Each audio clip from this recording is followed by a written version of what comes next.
Yo, yo, yo, what's good, everybody? How is everybody doing tonight? As per usual, let me know how the audio is. Let's get this music started. Make sure that's good. Let's go duck, reamp. Okay, there we go. Now we should be rocking. Let me know in the comments, guys, before we get started here. If you can hear me, see me okay, music's playing, not too loud, all that fun stuff. Let me turn my mic up until I'm just about to peak, somewhere right around there. That should be good. Let's see who we got in here. Caleb, how you do? Oh, Caleb said he's going to be a little late between 9 and 10. That's okay. Blind Gray Wolf. Just got done building my belt tranny for the Model 15 RC Max, having a blast with the Cheaty Max printer. Nice. So that's two things there. So those belt trannies are really fun. Put a drill on that thing. And the Cheaty Max machine is good. Nice. That's very good to hear. Jeff, how you doing, my friend? Da Vinci, how you doing? What did the ABS say to the PEI sheet? Around here, when things get hot, we gotta stick together. Nice. Eric, how you doing? Jose, another party. It's Taco Wednesday for Jose. Da Vinci, T-minus 20. Yep. Counting down. Midlife Chaos, how you doing? Rafa, lost a 3-hour print because of a 3-second power outage. Ouch. Yeah. You know, one of the things that I still don't have is a backup, a power backup, and at some point I will invest in it, because just to eliminate that completely, you know. But yeah, that's a bummer. I feel you. Daniel, how you doing? Let's see what we got. Let me scroll on this side now that I've caught up a little bit. L310, everything good? Nice, thank you. Bob, hi from Ohio, as usual. He's got his own little intro. That's funny. Hey, Bob, where's that image from that you have? Because I think I saw someone else with the same one, but a red. But whatever the printer was printing, it was red. It was either the same one or very similar. I just saw it today somewhere. Maybe on Facebook. It could be you, from all I know. But that icon I recognized. So today's a little bit of a different stream. I was going to finish the FISEC V0.2 build, but then, as you guys know, I've been mentioning I have all these boxes, and they're just in my way. And Creality, some members from Creality are stopping by the studio on Friday, and I wanted to just kind of clean up so that I don't look like a savage down here. So one of the things I want to do is unbox some things. So I figured, instead of taking 2 weeks to do that, I'll make a poll, because, you know, we could go either way. It's up to you guys in the first place what we're doing. And we ended here. Once again, nothing on the screen is working. That's fun. Alright, hold on a sec. So this screen, I wonder why OBS does this, and it does it every stream consecutively, so I know it's not just one thing. Browser window. This should be display capture. Here we go, and this should move. Yep, okay. I don't know why, but whenever I change scenes before going live, everything works. The audio works, everything's perfect. And then when I switch over to live, when I hit the live button and I switch a scene, some things in OBS for some reason just don't transfer over. Hey Lauren, pay for the whole seat. But I better only need the edge. Look forward to another great stream. This was going to be a totally relaxed stream. We're just going to be chatting, opening some things up, checking out some products that are coming out or have already been out and I'm just really behind on. Are those IKEA lacs? Yes, all those are IKEA lacs. In fact, I used to have this printable file that doesn't exist anymore. The original designer took them out. I have to redesign these. They're basically risers, so you can put another printer underneath. But what I've been noticing as printers evolve over all these years that I've had these, they've gotten taller. Even normal like this machines, like the Kilo D1, a lot of similar machines are taller than they used to be, than the very original Ender, which these were for. So I actually have to redesign those and make them taller so that I can put printers under there, because, and that's actually why I have older machines down there, because nothing fits underneath. So that's kind of a bummer. Hey, Randy May is here. By the way, guys, another really good content creator. Definitely check out Randy May's channel. Amazing quality stuff, really fast to the point videos, and a bunch of tech that I don't necessarily get into here, like 3D scanning and resin, laser, stuff like that. So check that out. Really cool channel. You don't hear the porn music. Let's see. It's good. It's porning on this side. You know what, Jose? Sometimes it's really quiet in like a set of headphones or just speakers, and then someone vice versa, either in speakers or headphones, will get blasted. So I'm gonna keep the levels the same. I usually keep it at -35 on my side, and that seems to be a nice little spot. Hey, Renovic, how you doing? So what I was trying to show before, as per usual, I got distracted. Right over here. This was the poll I did 8 hours ago. Let's see how many of you guys answered. So 39 votes, and very clearly you guys wanted to see some cool stuff. 69% of you. Nice. Yeah, absolutely, Randy. Hey, Digital Dragon's here. Hey, man, I haven't had time to reply, by the way, but I did see your response. I just haven't had the chance to, like, dive in, unfortunately. But yeah, I know that you're building one of these reborns. I unfortunately been busy at the day job and then rushing to do this stuff. You know, I can't get with it yet. It's okay with me. Cool. Anyway, so as much as I wanted to do the Voron build, you guys are going to be the ones watching it, right? I also noticed some more fun statistics that we moved from 3% of my viewership watching my live streams to 13%. So welcome the other 10% that are joining the live streams. That's pretty cool. Another thing on here, and I don't know if people notice because there isn't much conversation here, but I got a link from Geek Buying with a code that gets the K1 Max down to $7.99. So if you're patient and can wait until they have it, which, you know, they have it ordered, it'll ship, I think, in 33 days now. You'll get 2 spools of filament and the machine for $7.99 instead of just the machine for $8.99. So definitely check that out. Check out that link and use that code. That's in my community tab. So when you go to my channel, you can just hit the community tab and it'll go there. For some odd reason, I can't link to these. Like, YouTube doesn't let you link to these individual posts and polls, so kind of strange. You got to figure it out. Nice. And I also noticed, Digital Dragon, I also noticed that the Z tilt was backwards, like you mentioned in the Discord, in my config. So I got to change that before that video goes live, because I finished the video yesterday. I just haven't put any of the links yet in the description and sent it out to my members and Patreon members. So I'm going to try to do that tomorrow. So for those of you that want to see videos earlier than the main channel, YouTube member, Patreon, gets to see that. Yeah, great price from the K1. Yeah, I thought so too.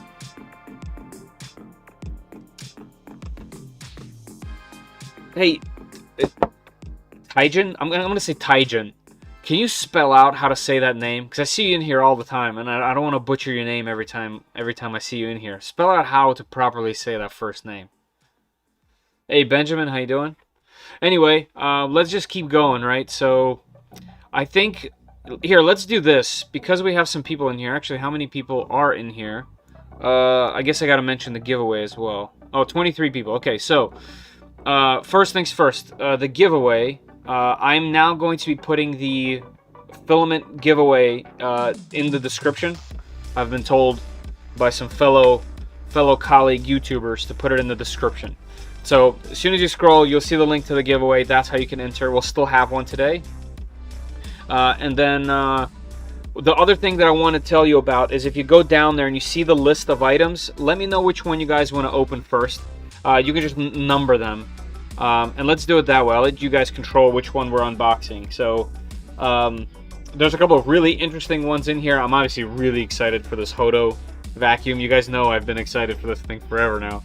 For those of you that jump into the live streams often. But the Sunlu filler dryer is, I think, the only one that you can't buy at the moment. The Sunlu filler dryer is a Kickstarter, really successful one already, and there's 15 days left. I do have a Sunlu coupon, and you can pre-order it instead of buying it on Kickstarter. So if you want 10% off of it, if you like it for whatever reason, and you don't want to back the Kickstarter, you can get it from Sunlu with my coupon code for 10% off. So, Hygiene. Okay, cool. Thank you. Hey, Rhodesman, how you doing? Finally seeing the stream reminded me that I have to work on something tonight. Yeah, man, get busy. Please, also, please. I need it. Did I hear you right? Creality's coming to your house? Yeah, it's a weird thing. So there's Earth is the upcoming event in Bel Air, Maryland, which is where I live. And they had a whole bunch of stuff delivered. They have a big booth, and they couldn't deliver it early to the event. So one of my contacts politely asked me if they could deliver to my house. So they have to come and pick up all of the stuff that they had delivered. So. Yeah, some members from Creality. Micro Center has a $200 coupon for Creality K1. I did see that. I mentioned this earlier, I think in my other stream, is I haven't, I'm a member of Micro Center. I get their emails, promotional emails. I have I have 2 local Micro Centers. I go there all the time. I'm about to spend a shiny penny over there coming up really shortly. But I have not seen the coupon in person. I've only seen it online. So I have seen it, but I haven't seen it in person. So I can't say. I don't know. And the people that are posting the coupons, I've asked as well. I've asked 2 people, and they have also said that they got it somewhere else. So I'm not sure. Is anyone actually buying them for that much? I don't want it to be some stupid rumor, and me post it to 15,000 people. 23 people, only 7 likes. Come on, see, Eric. That's right. That's right. Do what he says. Cool. Are you going to Earth this weekend? Yes, I will be there both days and the Creality event after the final day. I'm not going as a content creator though. Like I'll have my phone and stuff, but I kind of want to just experience it. I've never been to any 3D print event at all. But I'll have some stickers, so if you guys are going and you find me there, say hi and I'll hook you up with a sticker. But I want to kind of keep it casual, and then we'll see where it goes. I just want to kind of hang out, see what's good, say hi, get over my fear of people. Fine, I'll like. Nice. I got an email directly from Micro Center. Unfortunately, the nearest one's 6 hours away. Oh, okay. So you're the first person that I've talked to personally that has gotten it from Micro Center. I wonder why I haven't gotten it. It makes no sense for the amount of time and money that I've spent at Micro Center. Interesting. Yeah, I mean, obviously that's an insane deal for that printer. Insane. I got mine from Micro Center from your advice. I got the coupon through my email. There you go. Okay, here's the first person. Chaos Machine. Thank you for letting me know. So now I know it's actually legit. So wait, did you buy it with that coupon? I was just at Micro Center today, and yes, the code I have works. I just don't have the use for a small printer. Wow, okay. Cool, news to me. Like I said, I can't believe everything that goes around. Cool, that's good to know. I appreciate that. Just finished up printing everything for the Snake Oil 3S conversion for my KP3S. Nice. I gotta look that up. I don't know off the top of my head what that is. I have a table in Concourse. Stop by and say hello. We can trade stickers. Hey, cool, nice. Yeah, if you have a table up there, I'll definitely stop by and say hi. Also, if I'm like randomly walking by and I don't know what I'm doing, just wave to me or something so I know. Like, I typically avoid people and do stuff alone, so this is a very different experience. Hey, Mr. Ed. Art, I don't know if I said hi. Artorg. People are scary. They are. They scare me. I've developed this thing as I've gotten older where I just avoid people. I also received that email. Why am I on their bad boy list? What's the Micro Center promo? So the Creality K1, this printer right over here, is on sale for, what is it, $379? $379 with a in-store coupon from Micro Center, which is an unbelievable deal. Like, that's the price of a Ender, essentially, a regular Ender. And that's an extremely fast and very robust machine with a whole bunch of tech that runs on Clipper already. You know, it has cameras, all that kind of fun stuff. So it's the newest tech in printing, and it's $379 at Micro Center. So it's kind of obscene. Please take pictures of poly. Yeah, I would love to. I emailed them. I got no return email back, which is pretty typical nowadays. No one really responds to my emails. But yeah, I'm really excited for that machine, as I'm sure it's going to draw crowds. Yeah, you got to write the first one to get my name. Nice. The first one to get your name right. So which one? Art or Arthorge? Because I said two. Check your spam. I always check my spam. I am a zero inbox person, so my emails are, if I see a number on my email, I'm in it. Spam as well. So I'm very thorough with the email. I have a Micro Center coupon that I'll not use if anyone wants it. Rafa, that's very nice of you. Hey y'all. Alright, why don't I get started and we'll still keep chatting and stuff. No one let me know what they wanted me to open, so let's start with the big one, right? Let's start with this. The FILADRYER S4. Looks like it currently has 15 days to go. Is that Micro Center like a deal for the first time shoppers only? I don't know. Rafa, since you have the coupon, is there any way you can answer that? Arthorge. Nice. Okay, cool. Yeah, video game Orge. Yep. Cool. Got it. Arthorge. That means I've said it correctly before as well. So 15 days to go. It looks like it is, what is it, $100, $94, something around that. Let me check their website. I think if we go to Sunlu, because like I said, I have a 10% off coupon here. $130. Okay, so $130 not on Kickstarter. And on Kickstarter,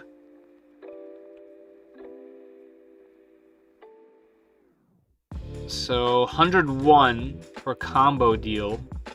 So okay, so you do get it cheaper if you get it on Kickstarter, but I know not everyone's gonna want to buy it on Kickstarter. And you get PLA. Alright, so $110 you get another PLA. So you're just choosing what you're getting. Recycled PLA, PLA 4. Okay, I see. So around $100, between $100 and $130, plus some coupons here and there. This is a filament dryer that has 4 bays. This thing is massive, and let's get this thing unboxed. Once I get it out, I'll change the camera. But if you guys have any questions about this one, let's hear them. And I know not everyone's going to understand this, but for someone like me who prints a lot of these type of materials, I would love to have a larger space like this and just kind of have it set up so that I can just throw filament in and just dry it all overnight, put it in bags, and you know, call it a day. As far as the price, hard to say what's fair or not. I don't really know, to be honest. There's four spools, so it's 4x a normal one. How much is a normal one? Between 50 bucks and like 30 and 50 bucks. I want a Voron so bad, but I can't afford that. Yeah, Vorons are not the cheapest thing in the world. So I get that sentiment for sure. I didn't get a Voron because of that as well. I could never really afford one. But the V0 is an extremely fun project, and it's actually not too bad in terms of price. I can't say firsthand how it performs yet. I will very soon. Yes, Rhodesman, you can feed filament. There's holes from all directions too, so depending on where you put it, you can have lines running, so you can like mount it above your you know, your printer, for example, and have lines running down. Some other cool stuff like I really like the S2, I believe it's called, the single version of that. That's my go-to because it gets to 70 much quicker than my other filament dryer. So this is 4 rolls. They have spool rollers inside. There's place for desiccant, at least as far as I know. So let's just check it out, and we'll find that out. I have 3 2-roll dryers. Nice, Jeff. I have this guy to unbox as well. This is a 2-roller. I'm not familiar with this company, honestly. This is my first time hearing or seeing about them, but they sent me this to check out and their filament. So we'll unbox both of those. About 50. Okay, so if it's 50, then this is actually a really good deal if you think about it.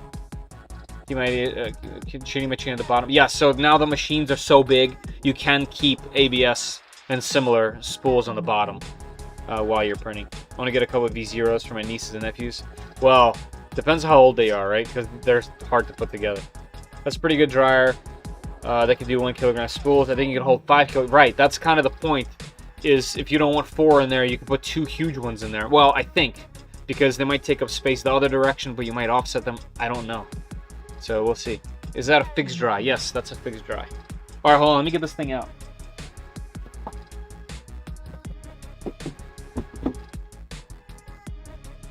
I mean, it's big.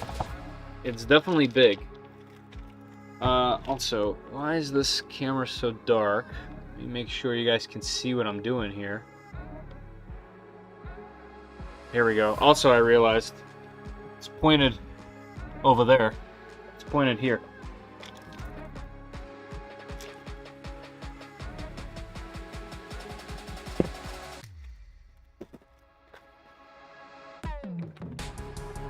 I've got a single Sunlu version, so do I, and the double spool version from Matter Hacker. It's nice. Both really do good for me. Yeah, so the S2, the interface on the S2 is the same as this. So if you're used to it, going through those menus, you'll be used to this one as well. I also have another one. I have, what's it called, the E-Box or something like that from eSun. My fan went bad in it, so I had to put in a different fan. And that's actually a good thing, because the fan that I put in is one of those LED fans that I used to recommend for Aquila machines, and it's dead silent. That fan used to be so loud.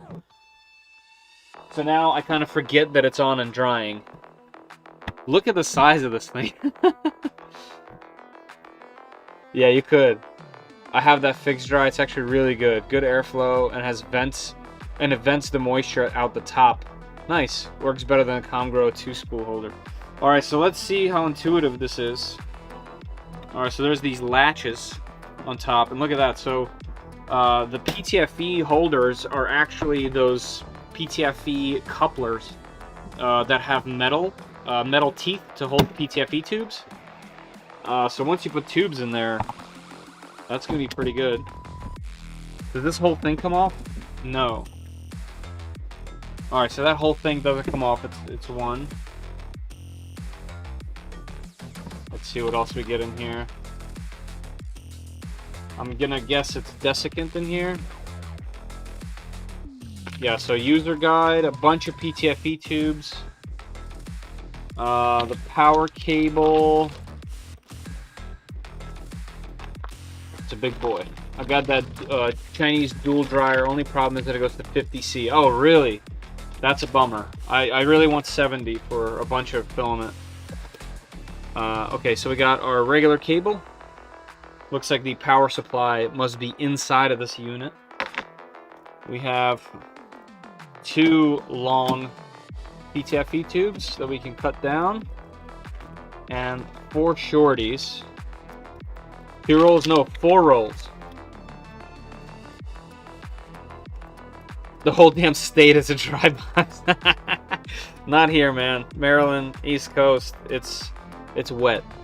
Okay, so we got 4 shorties, and like I mentioned, we got feed area right here. This must be just the logo. Yep.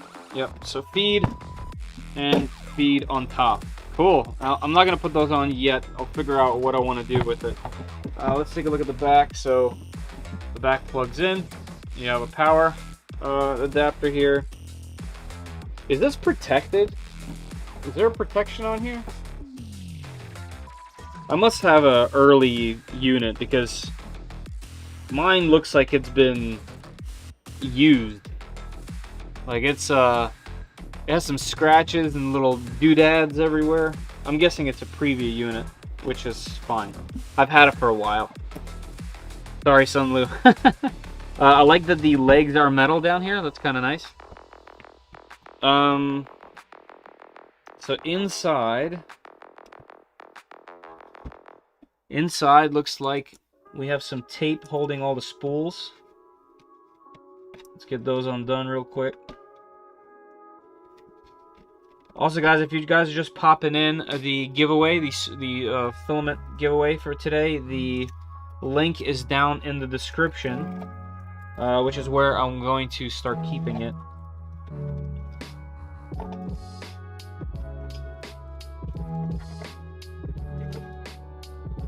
So hop on in there and sign up. All right, so let's see. We got bearings.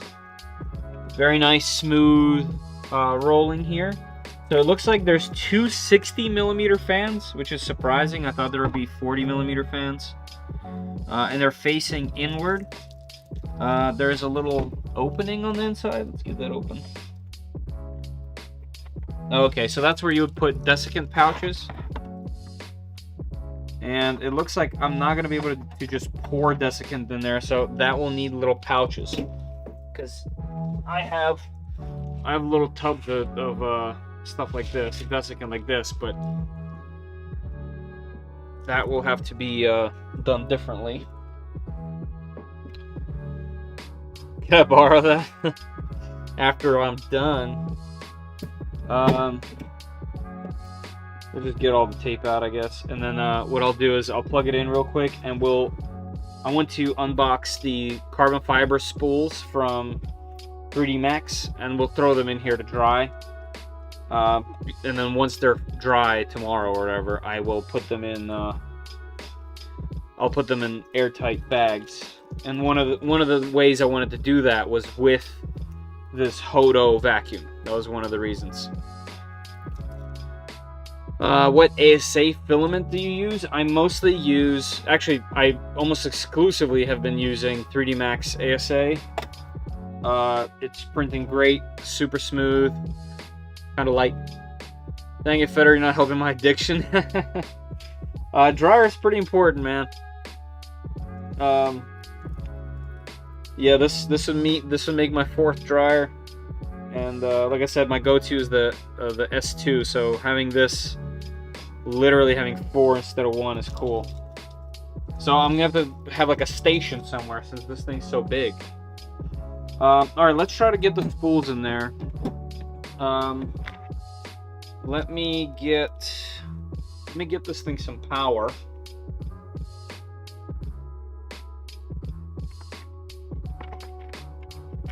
Thankfully, I put a hole in the table. And I put a hole in the table and then ran a power strip on the bottom.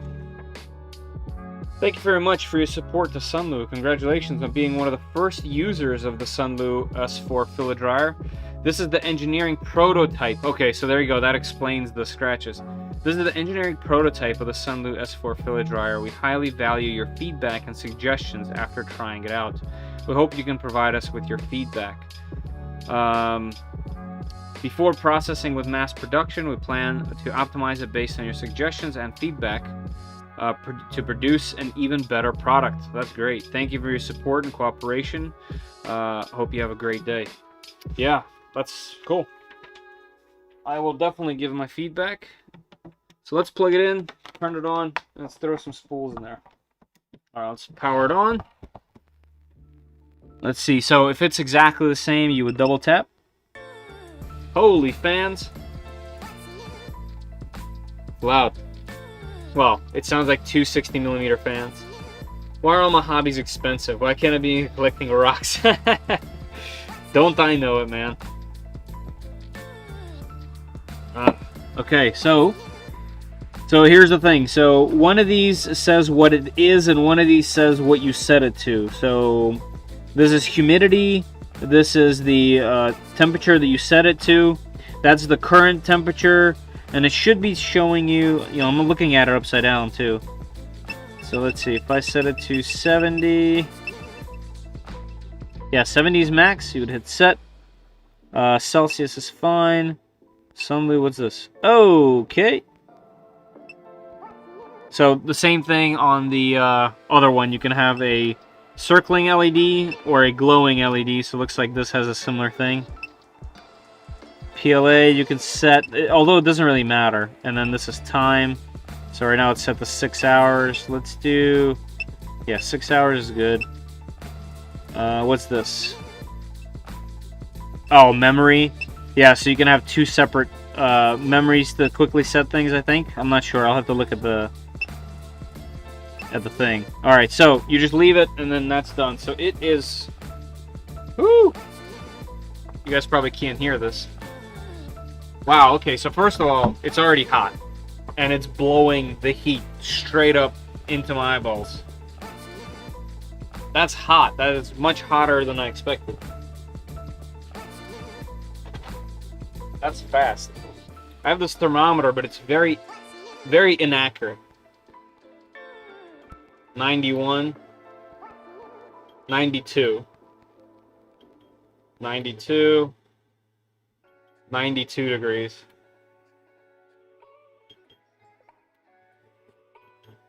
So let me change it to Celsius.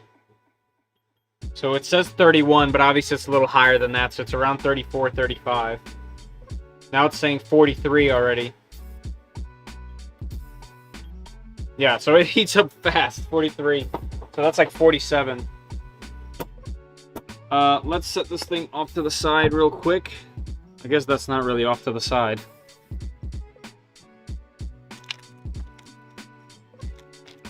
And these tubes, I have to figure out how to run these tubes. I think what I'm going to do is, yeah, I doubt that I'll ever be printing from it with 4. So probably no point in that. Yeah, I'll hold off on actually putting all these tubes in. AF1 hot rod. It's all good. Alright, Tyjan, see ya. Thanks for popping in. Oh, my bag got bad. I was working server administrator. I was in the car. Said over 30K in my 67 Mustang.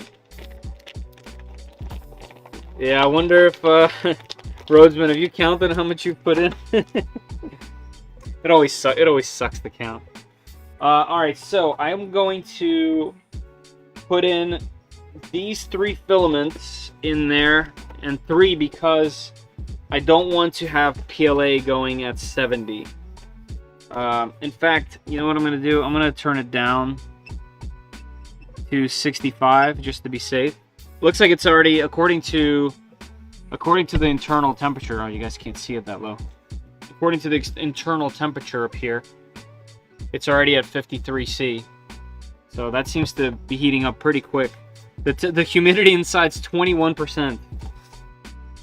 All right, so we got black. So this is 3D Maxxis filament. Their newest stuff that they got. There's 4 of these. We got PLA with carbon fiber. We got PETG with carbon fiber. Go ahead and pop that open. Luckily, recycling is tomorrow, so I have a million boxes that I'll be putting in there. So it looks like they also have new spools. I don't know if they partnered with somebody or what, but they have these new full spools. You know what I'll do? I'll put this desiccant out of here inside. Wow, that's rolled really well. Look at that spooling. This is 3D Max. Wow, that looks wonderful. So PETG carbon fiber, suggested temperature is 230, 260 on the nozzle. Let's throw that into. Actually, I gotta move it all closer because I need to put desiccant in there before I cover it up. Oh, it's hot in there, super hot. I'm gonna have to turn that down. Let's go, let's do 60.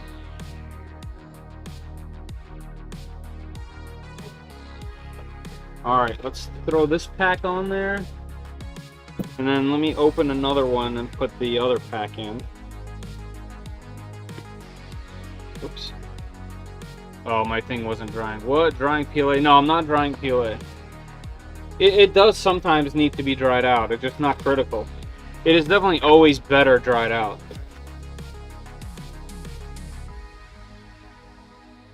What are you doing with the new spools? I don't know what I'll be printing with them just yet. I mean, I use carbon fiber for all sorts of useful stuff when I print it, just because it looks really nice. I don't know what I'm going to do exactly with these, but I'm definitely going to be using them on the channel for various projects. But one of the things that I need to do... Oh, also, I just realized, these are reusable, and I've been cutting them. Sorry, 3D Max, I'm not used to this. This is all new to me. So we got reusable bags, and new spools, and super smooth winding. Very nice. So this is ABS carbon fiber. Looks like 220, 260, about the same as the PETG recommendations. There we go. We got the desiccant in. Pop that down. Let's throw that in there. That's one, and it spools. It spins real nice. And the spools, by the way, are independent. Yep, so they're unrelated to each other. So that's two on that side. Can't believe I've been cutting these, just not knowing. Alright, and finally we have ASA carbon fiber, which is pretty rare. Usually ABS gets the carbon fiber treatment, but not so much ASA.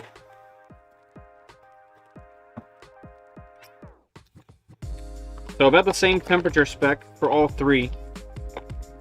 230 to 260. Once again, I cut this bag. Oh well. I bought Ziploc bags that are large enough to hold 2 spools. I've been using them for years now. I will show you what my plans with them are in a few here. Alright, so we got ASA, ABS, and PETG in the dryer. And we are cooking. We are cooking the bacon. Alright, now here's the thing. Where am I going to put it? I guess we're moving my beloved printer that I haven't used yet. Let's see, where are we going to put this little guy? There we go. Put him up on a little throne over here.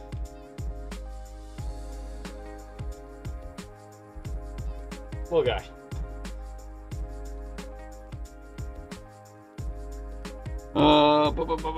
Does that spool really have carbon fiber in it? Yeah, it has around 30% carbon fiber like flakes in it. And what that does is it makes these materials easier to print. That's really the main thing. The other thing is when you print with carbon fiber materials, it makes a texture on the outside that hides layer lines. So it makes the part look really good and feel a little bit more stiff. So for example, if you add carbon fiber to nylon has a little flex to it, it'll make it a bit more rigid. So it makes it stronger in that sense. It's not actually stronger. It's technically weaker than the filament that doesn't have carbon fiber in it. But it makes it easier to print, less likely to warp, requires less of the same temperature that the raw filament requires because there's 30% carbon in it instead of the material. So there's 30% less of the material in it. So, are we cooking pizza? Pretty much. Can I get a link to those bags? I got barely for one. Yeah, sure. I just bought them on Amazon. I'll have to take some out after I unbox some more filament. So let's move this one aside.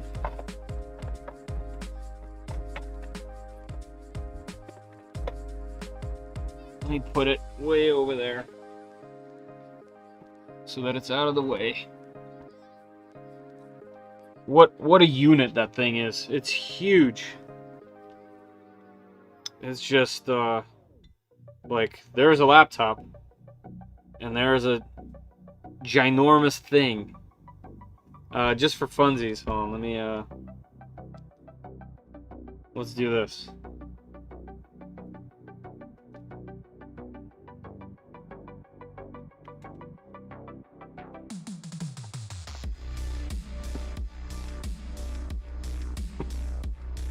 It's half. It's half. That's hilarious.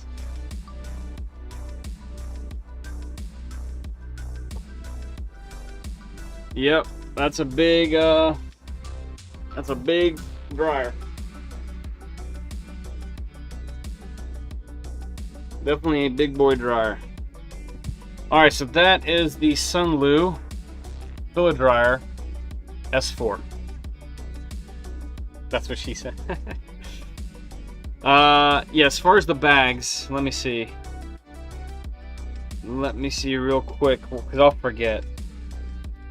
Let's go to orders. And then zip bags.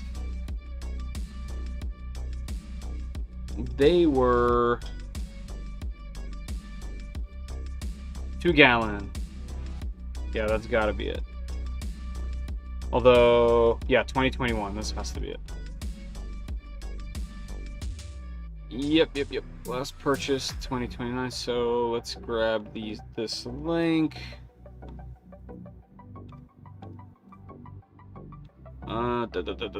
Chat.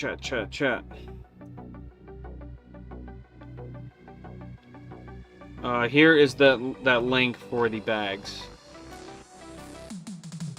So those bags fit 2 spools, and I'll demonstrate what the point of all that was.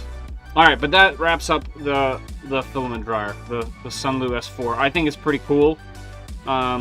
Looks like it's already at 60, so it's already at what I set it to. That's so fast.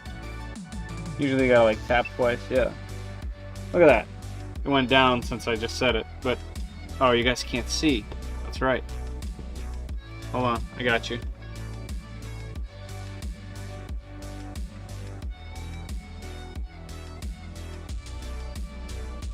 I got it, it's worth it.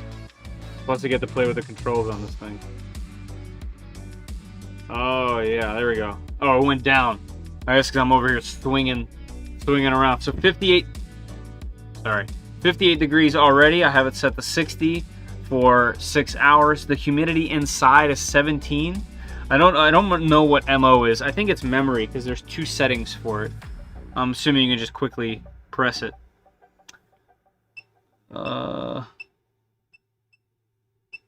Unless MO is quite literally... Well, let's see. Yeah, this is the LED, the Sunlu logo. We have the running and the blinking. We'll keep this one.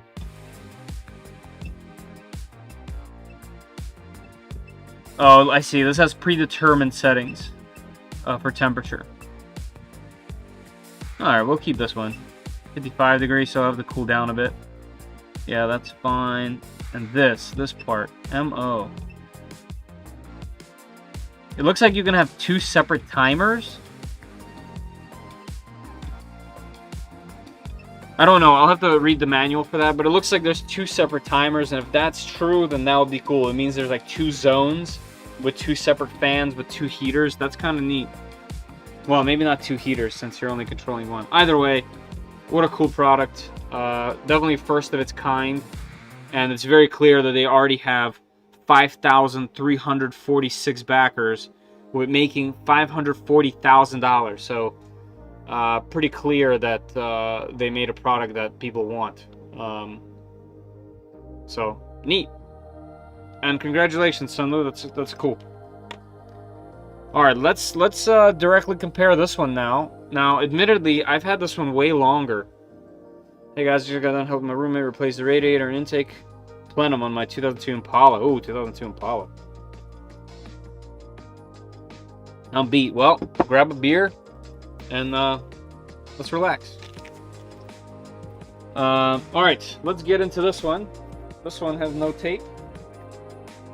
So this one is by FixDry. Let's close this.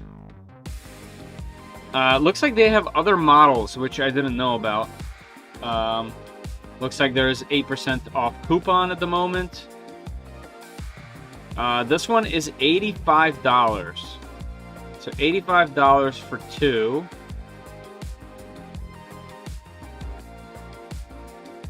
What are you getting here with this?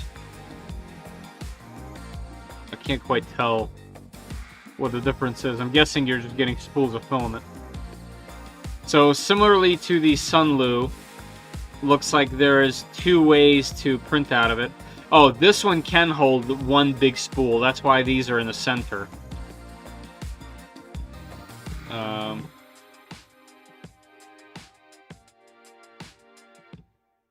Okay, heater with a fan. How it works. Here's all the various ways. Whoa. All the various ways you can print from the holder. It looks nice.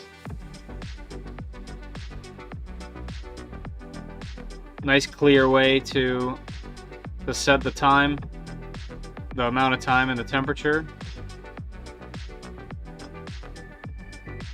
360 surround, I'm guessing because of the fan. Lots of marketing images on this one. Alright, anyway. So this one is $92.99 plus 8. Let's go here. I don't know, the prices are all different. So I'm guessing this is the latest, and it's 85.6. But then down here it's $92.99. I guess 8% from that is 85. Alright, let's check it out. What handles did you use on your Voron Trident? They are called sturdy handles, and I think you can get them on the... what's that website called? It has like Voron mods. If you type in Voron mods, there's a website. It's like a forum where Voron people post their Voron files. And on there, I searched for handles, and I found handles called sturdy handles. Oh, Randy, you have this one in particular? How is it? I'm curious. I'm not familiar with the company. Hey, Papa's here.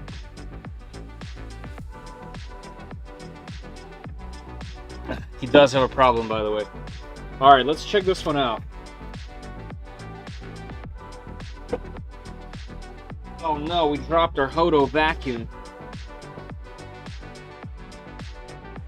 Also, for those that don't know, I'm now affiliated with Hodo and have a 5% off coupon. So if anyone wants to step up their tool game, let me know. Alright, so that's the lid. Here we have rubber grommets on this one. Do close up.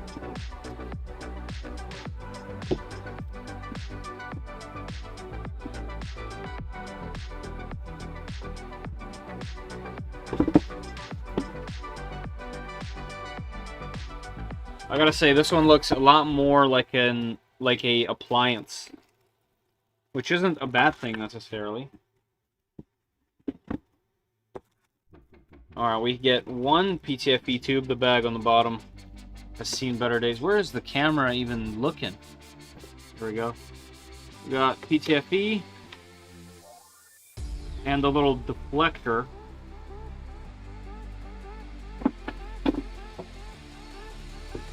Let's see how this goes.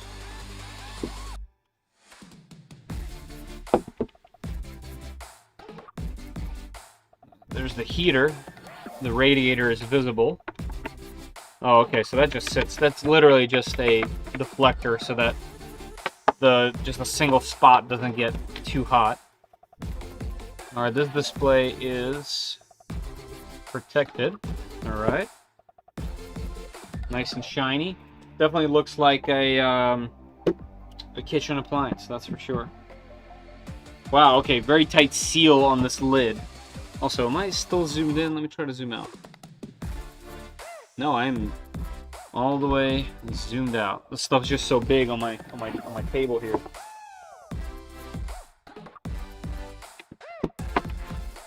Alright, so this power cable is permanently attached. It does not get removed. It's fairly lightweight in comparison to the Sunlu. The Sunlu feels heavy. Obviously, it's double than this. But, so I have this PLA carbon fiber. I'm going to save this one because I already have a roll of PLA carbon fiber open.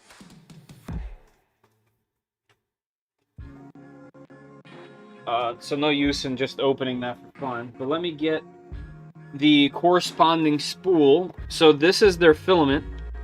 This is the FixDry Silk Tricolor Co-Extrusion Filament.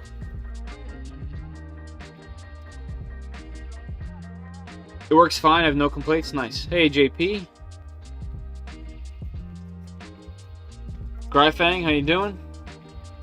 Looks like a resin printer. Yeah, it does actually. It does. Bet you wish you haven't bought it. No, no, no. This is a little bit of a different animal, Mr. Walkman.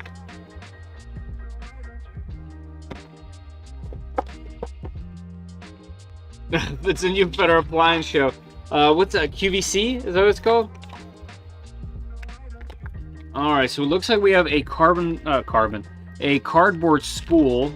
And I'm noticing right away that it's very pink in this direction and yellow in this direction. And blue in this direction, all in one. It's kind of cool. Let's get this one open.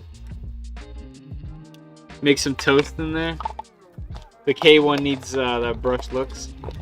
Oh yeah, that's true. It's somewhat similar. I guess the K1 isn't really brushed, but I know what you mean. Oh yeah, beautiful filament actually.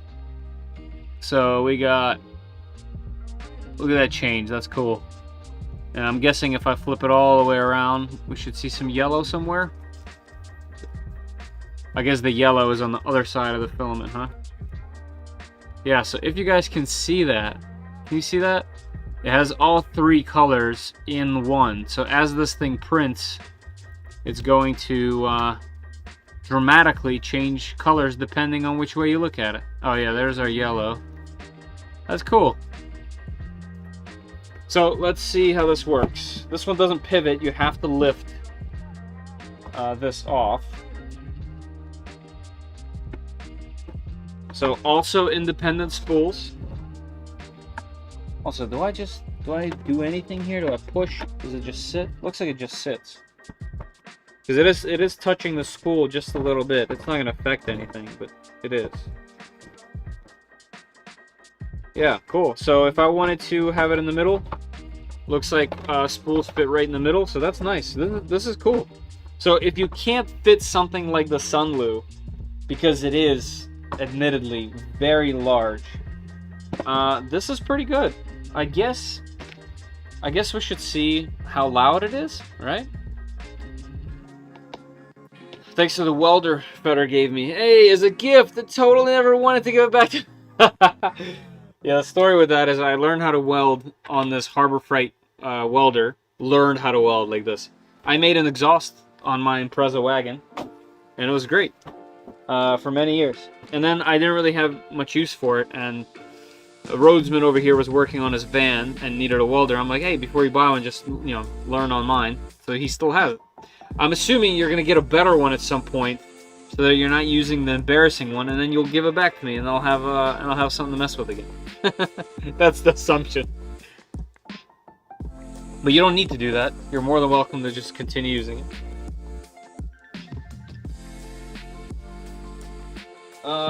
Let's do this, just so I don't blow some circuits somewhere.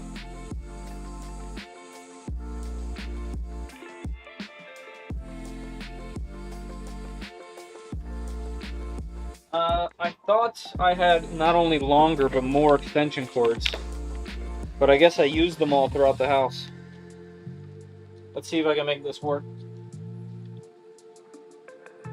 This is about to be like a Christmas vacation. You guys ready? What is that in there? Something in there. Alright, that side won't work. Let's do this. Okay. The lights are still on. Live's still going. Okay. This is a good sign.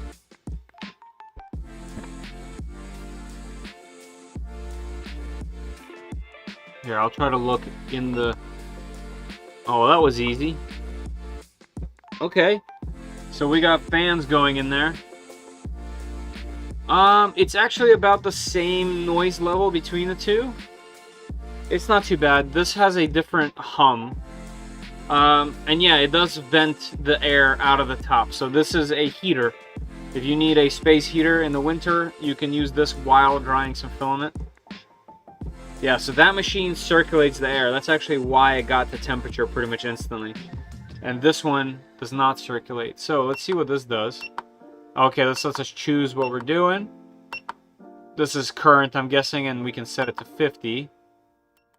Okay, so the options are literally temperature and time. That's it, and plus and minus. So very, very simple system. Here, let's go. How high does this go? Hey, look at that. It goes to 70.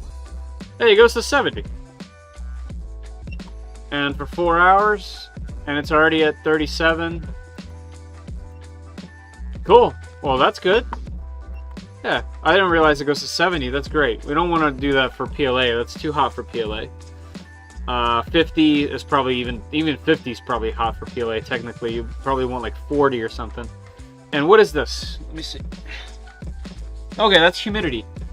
So apparently, according to this, it's 61 degrees humidity in here. There's actually plenty of room to put some desiccants in there, but you might need to like print something for it.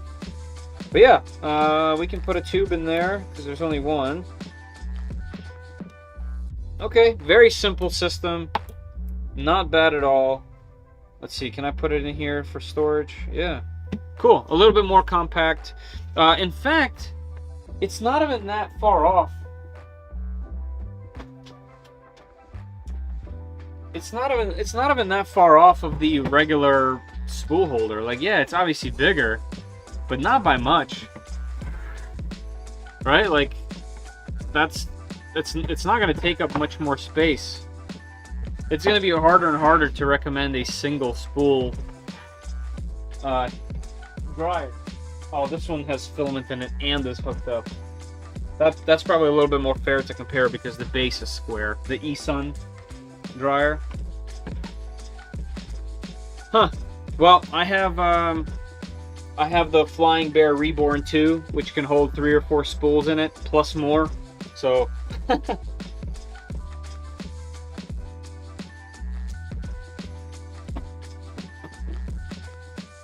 you just turn that whole printer into a massive spool filament dryer. There's no power button. There is. That's the power button. Also, that's not the power button. That's the LED power. It's still on.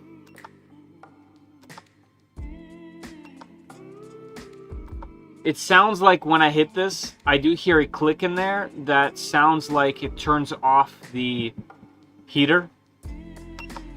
So when I go, yeah, it sounds like the heater comes off. I can't confirm that, but the fan definitely stays on. So if this thing is running, the fan is on. So that's kind of interesting.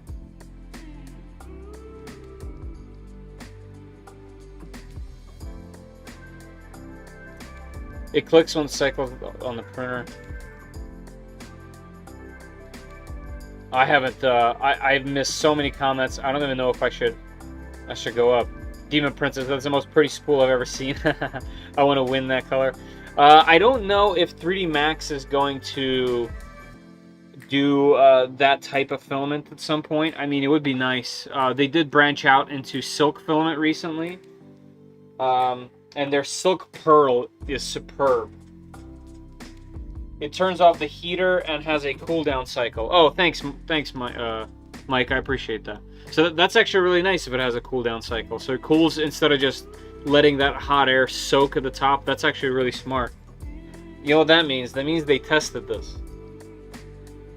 It keeps running for a bit and then turns off. Yep, cool down. Nice. Thanks, Duke. And hi, Duke. Neat. You know, this one is also nice. So $92. So how much was it on there? Oops, scrolled the wrong page. Oh, here's the filaments. So I have this one. It looks like the green.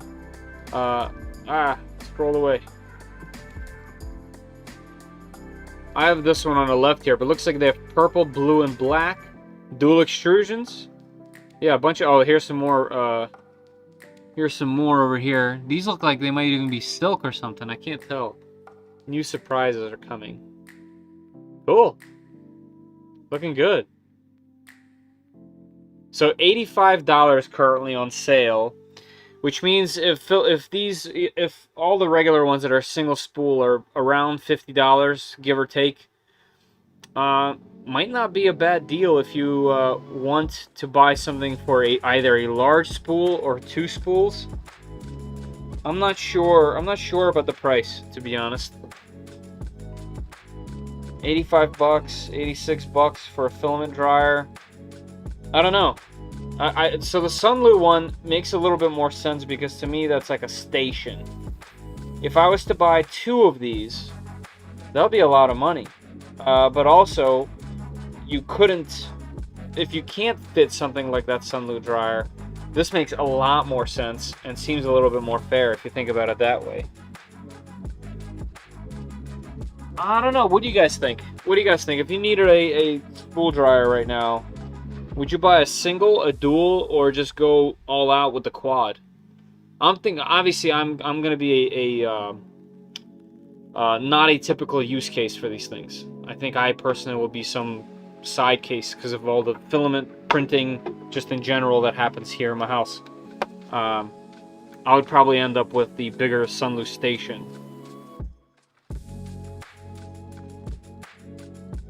Hey, P.O. How's it going? It's going good, man. How are you? Can it feed both spools, just one? It can feed both spools. It has a separate... this one has separate rollers as well. So separate here, and then you can also go in the middle if you really wanted to. In fact, I bet if you have the smaller spools, like I have a TPU, that's the smaller spools, you could put 3 in here, I bet. I think dual is all you would need. Yeah, for like space savings. Yeah. I'll let you know when I have the quad. Dude. Nice. I'm looking forward to the Sunlu. Cool. Quad. Yeah. Alright, cool. That's good to know to get some feedback.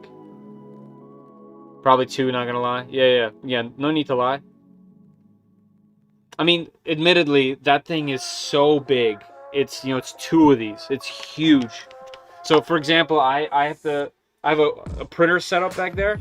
I'm gonna have to get rid of the printer to have that set up. So, definitely massive. So I get it. I definitely get it. Let's set this off to the side for now. Okay, let's do... I have some more filament, this time from Creality. I'm not gonna open them. I'm just gonna show you guys. I just got these in today. So, you know how they have the Hyper series and everyone was complaining that it was white and you can't see what's going on? It looks like they have other colors and they sent me Hyper Red. And actually, I'm going to find out very soon if they sent this for the event or they sent it to me, but I just assumed that it went to me. I don't know why I assumed that, but I opened it. So Creality, if you're missing some spools, I stole them. It's like a tip for using my space. So we got the Hyper PLA here, and this is, it says rainbow. Let's open it. Okay, so this is just the typical rainbow. Looks pretty bright. Looks like the color changes pretty quick. I've only used Creality filament 1 time. I have no complaints, but I haven't used it very much. And what's this one? This one is also rainbow. Oh, rainbow silk. Is this also silk? Yeah, so both of these are the same, I think. But this color looks different. I guess it's just a different thing. Storage fee, yeah. $3.99 for the printer. Although, due to the pricing, I'd rather make my own. Yeah, right. So that's another option, is you can easily get like a $36 food dehydrator and make your own. It's true. Used to watch your channel and used to buy my first printer, VoxLab X2. Hey, just recently bought a Bambu Lab P1S. Nice. But you're the guy that got me into 3D printing. Oh, that's cool. You know, that's great that you came back. Wait. Based on the Panda, did I meet you on Instagram? it's hard to connect names. All the names are different for everybody everywhere. I remember a dude that had a panda as his thing. But yeah, that's cool. You know, VoxLab, I don't know what VoxLab is up to. I kind of lost contact when Faye left the company. And I did talk to a new rep, but they didn't want to send me anything for whatever reason, and I just lost touch with VoxLab. So I don't know what they're up to, what they're doing. They've had like 4 new machines, but they're pretty much the same thing. Which is surprising because the company was always kind of ahead of everyone else, like making cheap machines. And I feel like they could have really easily entered into what's happening now. I'm not sure what they're doing. I can't even make a suggestion. But I'm now in contact with FlashForge, and I'll be getting the new FlashForge machines very shortly. They're on the way. And FlashForge is their parent company. So I'm kind of happy to still be working with VoxLab to some degree, even though it's indirectly. But yeah, thanks for letting me know. And I'm sure going from a VoxLab X2 to a Bamboo P1S, you are probably really enjoying it. I just got the Hyper White. I use the Hyper White a bunch. It's solid filament. It really depends on what type of filament you use often as well. If you mostly use, right, PLA, PETG, you might not need it.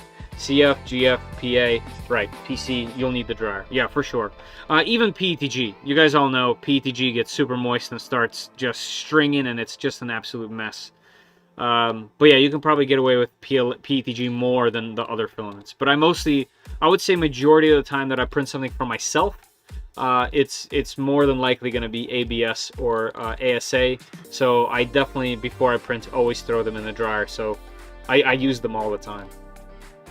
The spools with the storage charges. Yeah, I honestly don't know. So they shipped me one of the new SR10 machines, and it said package 1 and 2, and this was 2. So I'm just gonna assume that they were kind and were sending me some filament, but I'm not sure. I got a bedroom you can store. That's easy, man. They sent me some Hyper Gray. Yeah, I saw that they were making a whole bunch of other colors. It would have been nice to get some other ones too, but I'll take red. You can see it in in videos, so during testing we'll be able to see it. DB3D, how you doing? Mika, hey. I'm not sure, but I used to comment all the time, and I think you responded a few times, so maybe that's why I seem familiar. Have you tried the Bamboo Lab printers recently? I try to answer as many comments as I possibly can. It obviously is getting harder and harder. But I still try to answer as many comments on my videos as I possibly can throughout the day. So I'm not surprised there. No, I haven't tried any Bamboo machines. I'm still unsure what my stance on Bamboo is. I love what they've done for just the push that they did in the industry. And at the same time, I don't like some of the things that they do just as a company, which is just a weird opinion. Like, it doesn't matter really. It's obvious that they're so polarizing and their printers are amazing, so nothing but respect there.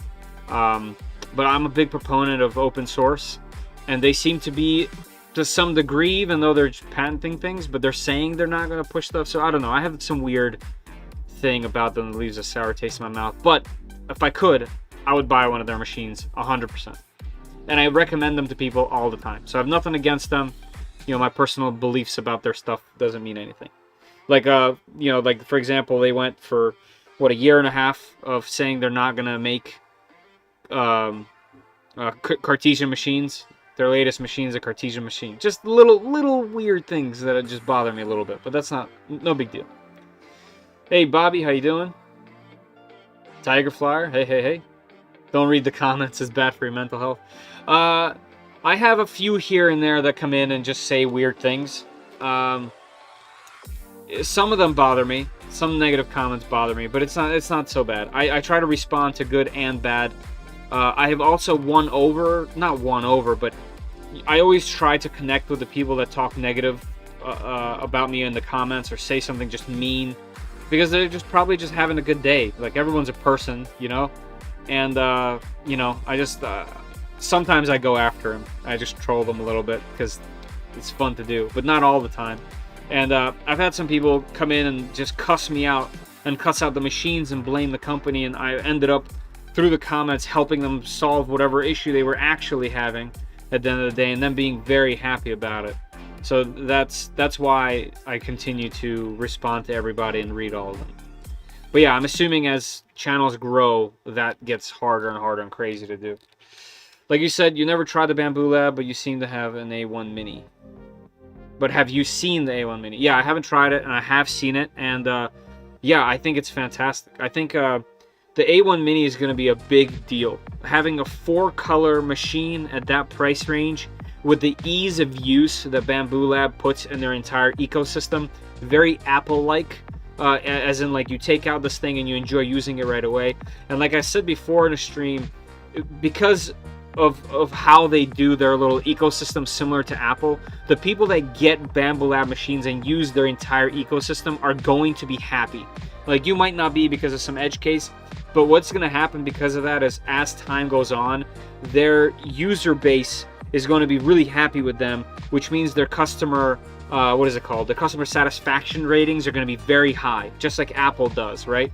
Like, there's people that hate Apple, but the people that really like Apple are very satisfied, so they're considered customers. So their customer satisfaction rate is going to be very high.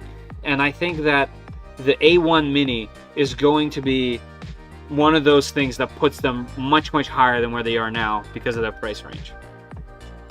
Kill them with honey. I try. I always say that. I don't know if it actually works or not, but whatever. You know, this chill guy on YouTube? I doubt it. There's a bunch of chill dudes out there. But thanks, I guess. Yeah, I agree about open source. Yeah, I mean, I have to speak at the Creality event about open source. I'm not too sure exactly, but, you know. Never had an Aquila, but your channel is useful from the beginning. You know, I had to branch out from just doing Aquila stuff, but I still have 2 of them. I might do a project with one very soon here. But yeah, let me just keep doing stuff while I read. Yeah, I really like this, actually. Super abrupt changes, which is nice. Especially if you're going to print some kids stuff. After 15 plus years of doing videos on YouTube, I just hide the really rude negative comments from the idiots and trolls. Just not worth my time. First of all, that is a really long time on YouTube, Papa. What is your channel? Is it Papa's Place? Am I not subbed? YouTube. Don't turn on. Thank you. Nope, you're turning on. What's your YouTube, Papa's Place? I'm just gonna try that. Yeah, Papa's Place. I'm subbing right now. Bam, subbed. Hey, everyone in here. Do the thing that we all do and like to do, and help out our friends. Browser view. Papa's Place. All the things everyone enjoys in the picture right up here. Nice. Sweet.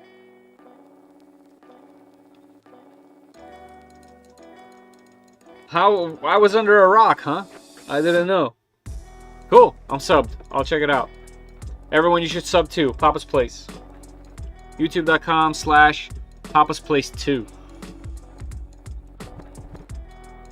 That's okay if it's not a 3D printing thing. We like, you know, we have other interests outside of 3D printing. It's okay. Still seeing new printers with leveling screws, much like new models. I don't think they go back to dealing with that. Yeah, right? Yeah, that should be solid beds and ABLs. It seems cheap and easy enough to do. I agree, David. Oh yeah, it starts to get real crazy when your channel gets a lot bigger. Right. Yeah, so for those that don't know, Randy May has a bigger channel, much larger channel, hundreds of thousands of subscribers. Go Meow Creations. He makes jewelry, quite the craftsman. And the 3D printing channel is his smaller, rapidly growing channel. Here, let's check that out as well. We might as well go to YouTube. Also, this is a different browser, so I don't have everyone in here. I'm not signed in. Ah! YouTube.com. Oh, I am signed in, am I? Hey, look at that. Randy May. Ah, Randy, is it not Randy May? Yeah, it should be. There we go. Oh, they put ats now in there. Right, so Randy May's channel, bunch of content. Why are these not all red? I've seen all of your videos. The moment you put them up. Anyway, tons of really good content on here as well. And I think if you go home, do you have your main channel listed in here somewhere? Because you should. Channels. Well, Randy, here you go. Do this. I want to see the other one. Go Meow Creations. Look at this. Let's see how many you're up to now. 142K. Bam. Let's go. Awesome channel. This was a really good video. All the cool stuff. Check them out. If you're not subbed already, do the thing that we like. You can't go wrong with Impala. Oh yeah, land yachts. Yes. You just avoid negative comments. Yeah, I know. Like I said, I have a mixed opinion on this. I think people that leave negative comments are either A, slightly misinformed people just like you or me, or are having a bad day. And like, I have those. I am wrong and are misinformed, and I also have bad days. I don't comment negatively because I'm just not a jerk, but just because you're a jerk doesn't mean, you know, you're not a jerk always. And maybe you are. So I like to see what's going on. I like to dig a little deeper. We got a new sub, Jeff. Thank you. We have other interests. Yeah, right? Nice. Oxlab were good for me. I gave up when I couldn't get it leveled, even with the BL Touch, so I gave up. Leveling is a big hurdle to jump over for a lot of people, and I know this because of the comments that come in all the time and questions, and I don't know what it was to jump over it, but I remember it being a large steep curve, but once you get over it, it seems like leveling becomes so easy, and I wish I had a better way to explain it to some people, but a lot of other people think that just because you have an ABL it's easier, but sometimes setting up that ABL is even way more complicated than having manual leveling in the first place. But new machines just take that right out of your hands, right? Even the new Ender, which I'm really excited to check out, the Ender 3 V3 SE, that takes care of Z offset, which is probably the most complicated part of 3D printing, and leveling. Just takes, for the same price as Enders always were. So I think that's really cool. I'm never wrong. I bet.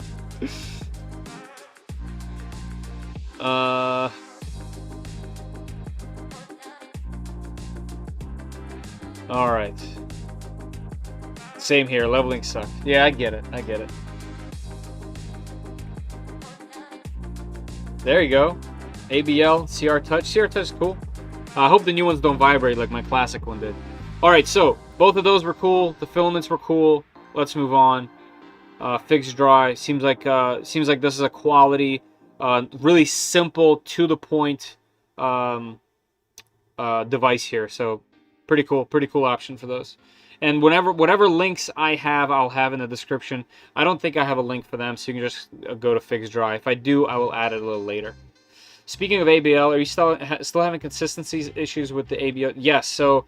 It's getting much better. I basically just am trying to find a fine line of how many probes I can do, but I figured out that the main issue is the probing process on Safe Home, because from what I gather, you can only probe one time on Safe Home, and I wanted to probe like a 3 and do a just like when you're doing the bed mesh, how it does several and then does an average. I wanted to do that for Safe Home, but I don't think I can. So yeah, but I've been printing with it this entire time. I've printed a whole bunch now with it, and it's been okay. I've only made contact with the bed twice, and that was earlier on. So it's definitely better.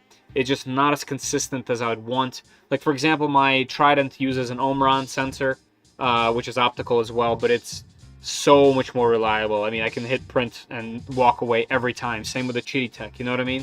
So yeah, I would say that the sensor I don't enjoy, and I mentioned it in the video. But actually, one of these things is a sensor. How about we just jump into this one? And since we're talking sensors here, so it's a bit out of order, but it's this right here. So this is a website called Panda Pie. I just got this in today, and it's this $30 sensor that's similar to the beacon in some ways, where it can do rapid... Can I click this? It can do rapid leveling, and on Marlin it can do live leveling. So if it was leveling and moving to level the mesh, making a mesh bed, you could pick up the build plate and it would consistently keep the Z offset that you set. And with Clipper, it can just make a bed mesh very fast without actually probing downward. It can just go across. So let's see what this thing is.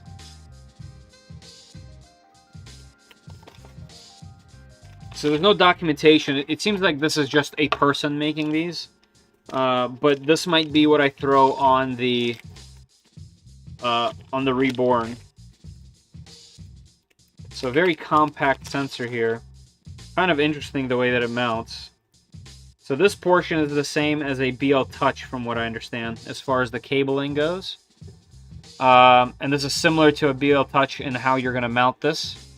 I mean, you can use a zip tie. But then there's this, and this is the actual probe itself. I forgot what these are called. It's like right on the tip of my tongue. Wonder if he'll explain it here. 2.5 millimeter hole there. Eddy current? Eddy current, right? Is that what it's called? Yeah, so here you go. So that's how you would mount it.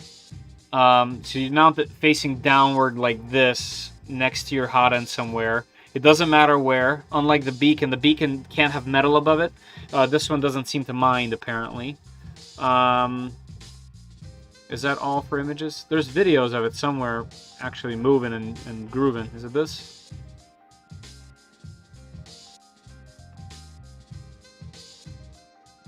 Yeah, so it looks like this is just in Marlin. As you can see, it's live leveling, which is, as you can tell, amazing for Marlin. It looks like Marlin actually has more features than Clipper at the moment. But it would be really easy to add for Clipper. Let me turn the audio down.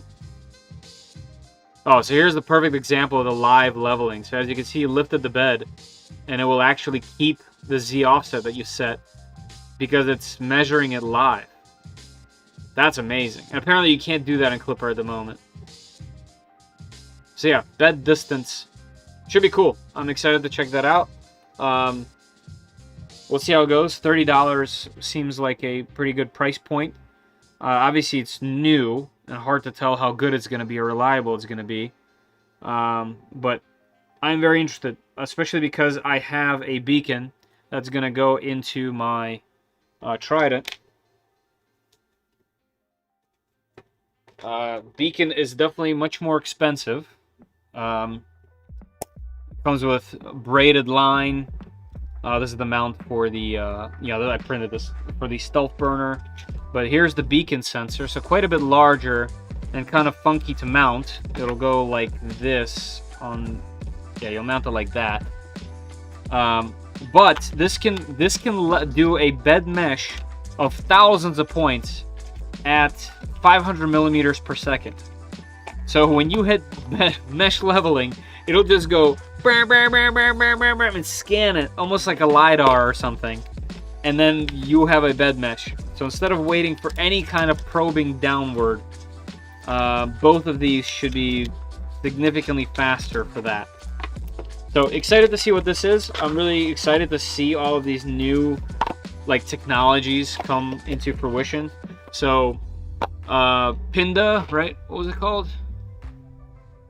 MINGDAPi3D.com. So MINGDAPi, I believe the guy's name is Mark. Mark, thank you for sending this over, the BD sensor. I'm really excited to check it out. And yeah, we'll see what that's all about. Looks like I missed a million messages. Let me catch up real quick. Should I do your direct drive mod for the Aquila? Probably a little bit biased. I would say yes. Rhodesman did it. You can ask him firsthand. I have one on my Aquila. I know many people have done it and seem to enjoy it. I like it. I like the control of direct drive. My Chidi BL Touch has gone out. Chidi's already on it with a replacement on its way. Nice. Which one? Do you have the side one or the one in the back? Going to Earth? Yes, I will be there. See you later, going to bed. More gaming. Take care. Thanks for stopping in. I might have missed you already, though, because that was a little while ago. BQ Microbe is the new hotness. I have that coming as well. That was going to be the one I throw on the Reborn, along with some other MKS. Along with some MKS products. But yeah, I agree. The Microprobe is good. It's very small. Seems to be nice. Also, I think the issue was the H32 board and the CR Touch. The Z offset was so far off, will keep changing. There was an early bug with the H32 board and the CR Touch / any BL Touch, really. I think they're taken care of now, especially with newer firmware, like the professional firmware for the Aquila. Now that the H32 like doesn't matter. It used to be a worse sensor, but now not so much. Now everyone's gotten it figured out. Any plans for clicky on the Trident? No. No plans for clicky. I took off all the other things except for the Omron sensor, and it has been amazing. 0 failure rate with that sensor. I know eventually it'll melt because I print hot on the Trident, but that's why I have the beacon, because just for the speed, I want to just have it go lightning speed and not worry about that. I've got about 40 hours on mine so far with the ABL. Has been good so far. Love my BL Touch. And pin the probes, running CNC tap on the Ronin 2.4s and Trident. Nice, all good things. That's cool that it's been running good. What kind of materials are you mostly printing, Digital Dragon? Because for me, I've mostly been printing ABS. Going to hate it with my CR10 SR5 setup with Clipper and does the ABS. I'm going to hate it when I get my CR10 SR5 set up with Clipper and it does the ABL. Nah, you're not gonna hate it. Is it LiDAR? No, it's not quite LiDAR. It's essentially magnets. How do they work? Eddie has its own current. Do you sell stuff on Etsy? No. Etsy banned me for no reason. So one of the reasons why I got into 3D printing was to print keyboards. I have my own designs up here. This is one of several 3D printed keyboards. They're hand wired. This one's called a 668. It was a remix of another project, but this was one of my first ones. And I wanted to print them in one piece instead of two.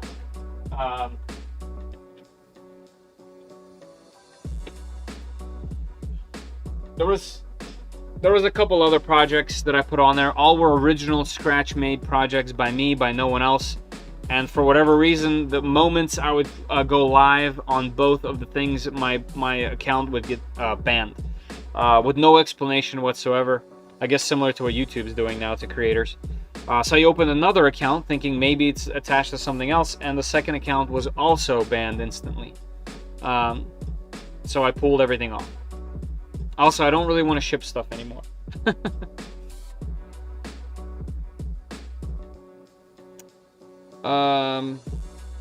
Because Clipper sends batch commands. There you go. Yeah, I don't know the actual technicals of it, to be honest with you. That's voodoo. Yes, Patrick. Damn it, I just got my BL Touch. Yeah, there's so much cool stuff happening all the time. It's really hard to keep up. His Rook video, and I'm a Cartesia Core XY. Now I'm hooked. Nice. It's always nice to have somebody to blame. There we go. Direct drive's awesome. Boom.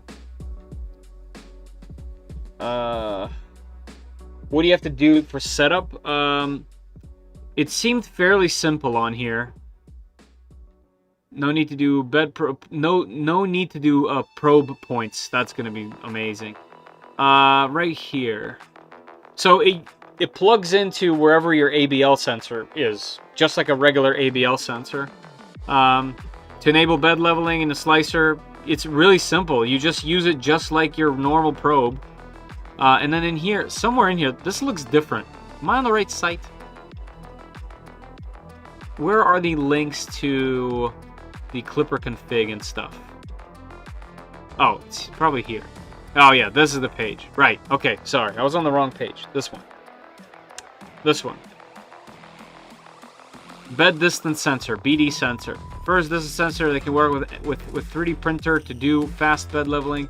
I don't know if it's the first, right? Like, but that's okay. So very high resolution, working temperature is really good, crazy response time. Let's see. Yeah, CAN board support, by the way, so you can plug it into the CAN bus boards. Oh, here's how it works. Yeah, this was what I should have pulled up. I was in the wrong spot. Right here. So here's how you can set it up. I don't know what you would do with Marlin, but he explains it here. Here's where you put it. You compile Marlin, I'm assuming. Yep, here's what you change. And you're good to go. And then let's go back to Clipper. Yeah, Clipper is the same. There's STLs. Yep. Here's how you get the... You essentially clone, install BD sensor, and then you add the config. Oh, and then you can have it update via the manager, which is very nice. So it seems like it's a very straightforward install. This tells you how you can edit your printer config and what to do exactly. Here's an example of a configuration once you have it all set up, so that's nice. Yeah, it just tells you what pins on what boards, which is very nice of him. Yeah, like here's THR42s, here's Creality boards. Quad gantry leveling, kind of cool. And bed mesh. Here's how it does it. So, after installing, please check by sending the following commands. It seems like it's really straightforward to set up. So, I think the only part that's going to be weird is finding the right place to get it in the right spot on most setups. Oh, also, I did see this. So, this is actually, it doesn't look very nice. But I think it's a good solution, because if you have a BL Touch, or a BL Touch can be mounted on your machine, you could just print this and essentially have it in the exact spot that it needs to be in. And it looks like all the offsets will work. So I think that that's kind of actually pretty brilliant. It doesn't have to look like this, right? Yeah, and it has a couple different variations here. So this thing is brilliant. I'm really excited to check it out.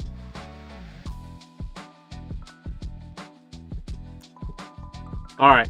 Yeah, so I will let everybody know what's going on with that. There's also a Facebook group on here with active members, and they're getting it working on their machines and sharing stuff as well. All right, so let's see. Any tips for setting up a print space? You mean like a space like this to print? Yeah, make it super comfortable for yourself. You're still gonna be chilling, right? You're still gonna be like hanging out down here a lot. So just make it super comfortable. It doesn't have to feel like work, unless it is work. But even then, I guess it doesn't have to. I don't know. It's hard to say. I think these things are pretty personal, I guess, right? Like I have it set up to how I find it comfortable. Machines on one. Filament on the other side, on this side, desk in between. I don't know. It's like a kitchen. You gotta have a triangle, right? We still got the SOVOL SV05. Any tips to improve print quality? I'm not familiar with the SV05. Am I? I don't remember off the top of my head. It's been a while since I checked out other SOVOL machines. If it's an Ender style machine, if you're running Marlin, do the simple calibrations. Do your E-steps. Make sure all of your wheels on the printer are loose enough to not wiggle, but be not tight enough to have any kind of tension. The couplers that are on the Z-rods, loosen them at the top. Not the ones on the bottom that move the actual rod, but the ones on top, the copper ones, or the brass ones rather. Loosen them so that they don't bind when the Z tries to move up and down. Make sure your bed isn't wobbling on the wheels. The wheels have an eccentric nut on the bottom. All of those little things, making sure your machine is square and going through the calibrations will really, really help print quality. Don't try to go too fast for your machine. I know right now fast is the thing, but you don't have to go fast to print amazing stuff.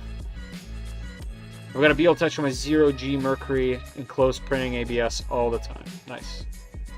I meant on the Reborn. That's a nice keyboard. Thank you. Fun project. If you like hand-wired keyboards and wiring one yourself, definitely give that a go. I didn't even know that was a thing. Oh, it's a thing. Don't look into it either. You'll lose a lot of time. You should try that sensor out on the Reborn too. That's the goal. Pinda Pi has been at it for a while. Started with a prototype 32-bit board, I think. It was offshoot of that project, I think. Been a while. Nice, that's good to know. What's your favorite printer at the moment? Ooh, that's tough. Probably the Trident.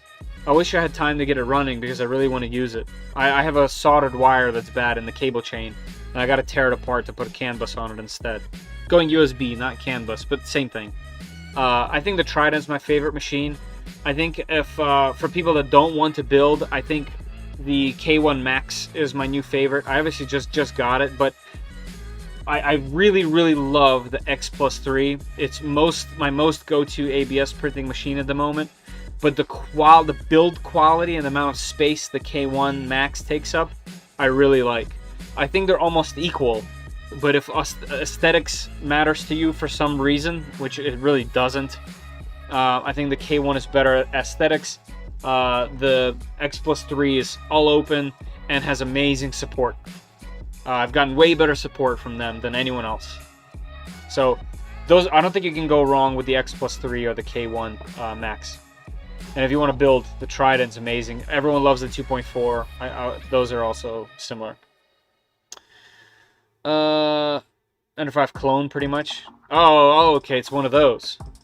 Yeah, still stands. Still the same things I said stand. Hodo! That's right. I have a bunch of ABS right now, but I got a good deal. Not sure what to print. What do you recommend? It depends. If you don't need ABS specifically, it's tough to say what to print. The only reason to print with ABS over PLA is if you need it to be outside or need it to be around heat or in the sun, things of that nature. Like if you're going to print anything automotive or anything utilitarian, I would print it in ABS. Otherwise, PLA is more than fine. The Reborn 2 is using OEM probe, and the current bed mesh range is 0.149. Oh, okay, nice.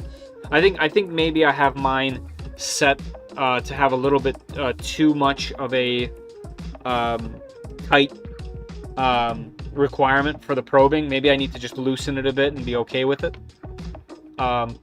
You know, but before I push the video live tomorrow, I will try to mess with the config a little bit and get it to where I want it, good enough to share for everyone else. And Digital Dragon, maybe when I post it, you can take a look and maybe we can bounce some ideas off if you want to. You know, mine's mostly based on other people's stuff and then me tweaking that stuff based on what I like and wanted to do on the machine. But I'm not an expert in Clipper. I'm still very new. Even though most of my machines are Clipper now, I still consider myself a total newbie. Stone Farmer, haven't seen you in a while. How you doing?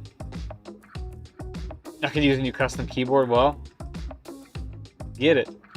Right now I've only been printing with PLA on the Reborn 2, but I have over 40 hours on it so far. I'm going to start ABS when I get back from ERF. Yeah, PLA, it kills PLA. I have a bunch of really great prints from that machine with PLA. But when you go ABS, that sensor, it looks like starts to really try to probe a whole bunch, like at 100 on the bed. It seems to have trouble in a couple spots on my bed. Maybe they're hot spots, but it just probes and it fails because it's just too much. Sorry, I'm blocking my camera out. Otherwise in PLA, I have very little problems. Oh, right, Stone, yeah, right. See, because you have an S and not that photo that you have on Discord. You got to match them up so that we know who you are. For automotive, would you go ABS or PETG? ABS all day. In fact, I would say ASA is the new hotness. PETG will work for a lot, but ABS is better in my opinion. It's just more resilient to everything. And yes, it warps a little more, but in my personal experience, and this is a personal experience, I know not everyone has this experience. In my experience, ABS is easier to print than PETG. Less stringing, way less finicky. You just have to give it heat. So if you can give it heat, and I know you have an enclosure, if you can give it heat, ABS all the way. ABS or ASA. For the OOTD, for the out-of-the-box direct drive, yeah, DD. Did you get the stepper motor extender cable? Depends how big you want to print. It's mostly enough for a lot of people, but yeah, you might want to extend the cables. You can even do it manually if you just snip and extend. I've had some ABS and a closed printer. I would make some collegiate yard signs. Collegiate? Is that how you say that? English is crazy, man. I'm still learning new words every day. The Reborn 2 is good with ABS. I recommend insulating, though. I had some warping with smaller parts. I just printed some smaller parts for both the K1s. Randy May's part, actually. The part that goes underneath the bed so you can put any beds you want instead of just the one with notches. I just printed that recently when ABS came out literally flawless. Like, 0 imperfections on the Reborn 2. It's really nice. Yep, ASA has more UV protection. It's true. Same thing, yes.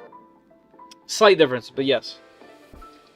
Got a new job at the Dunn Edwards. Oh, been busy doing other stuff. Well, you know, it's all good. Thank you for popping in anyway. Good to see you. You just hate PETG. I do, and that's why I preface that by saying I have a weird history with PETG. The Bamboo printed ABS perfectly. I printed a huge chute, and it did warp, but I believe it was because the fans, there was a lot of overhangs. Yeah, you gotta not have fans. Only very light fans on overhangs, and that will work. It's just a couple of settings tweaks, but once you get it, ABS lays down so smooth, in my personal experience. Just about everything is easier to print than PETG. Well, Hero from our Discord will say otherwise. But yeah, I agree.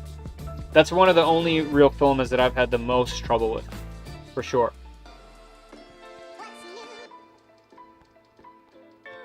I checked Reddit and people said default ABS the fans. Yeah, I print ABS and ASA with no fans and have the fans kick on like something tiny, like just enough for the fans to spool up for overhangs. But the rest, I keep them off. No fans. Just heat. ABS likes to just stay hot. And yeah, overhangs are going to be... It obviously depends on what you're printing. If you're going to be designing your own part, just always keep in mind that things can print 45 degrees. That makes it really easy, especially for ABS. And keep that in mind when you're designing something, and you can incorporate that into your design language and make it really, really easy. I literally bought an entire V6 clone Hodo to print PETG because Feder told me to do that years ago, but really haven't printed much PETG. That was years ago. Years ago when every machine was just an open bed slinger with V6 clones. That was the thing to do. Stuff has changed dramatically very recently. Things are really stagnant for, 4 or so years of my 3D printing experience. And then just, Bamboo has really lit a fire under everyone's ass. And all these enclosed machines, they're just totally different animals. My Aquila printed ABS great until the heated enclosure caused my printed fans rod to warp. I believe that. The Aquila D1, this machine, prints ABS well as well. Excuse me. And I usually do, what's the, words, the wall, the breeze. Hold on, I got this. Hold on, not breeze. I want to say sneeze protector, but it's obviously not it. There's like a wall that it prints right around the part, and I get it really close, like within 2 millimeters. What's it called? Draft shield. You can use a draft shield to print around an ABS part on an open printer, and it helps a lot. I printed a bunch of carbon fiber ABS on the Aquila D1. I had trouble with the belt clamps for the stealth burner carriage. I had to do a brim. I believe that. Yeah, makes sense. Put a lot of PETG and solid filament for certain projects. Just hate how sticky it is and how much blobs. Yeah, the blobs, that's really the biggest problem, to be honest. Excuse me? California governor just signed a law that can ban 3D printers? Wow. Draft protection. Yeah, that's what it was. Thank you. I gotta look into this one. Jeez. Shut down the whole industry, huh? What are they scared of? People having too much fun? Making their own stuff?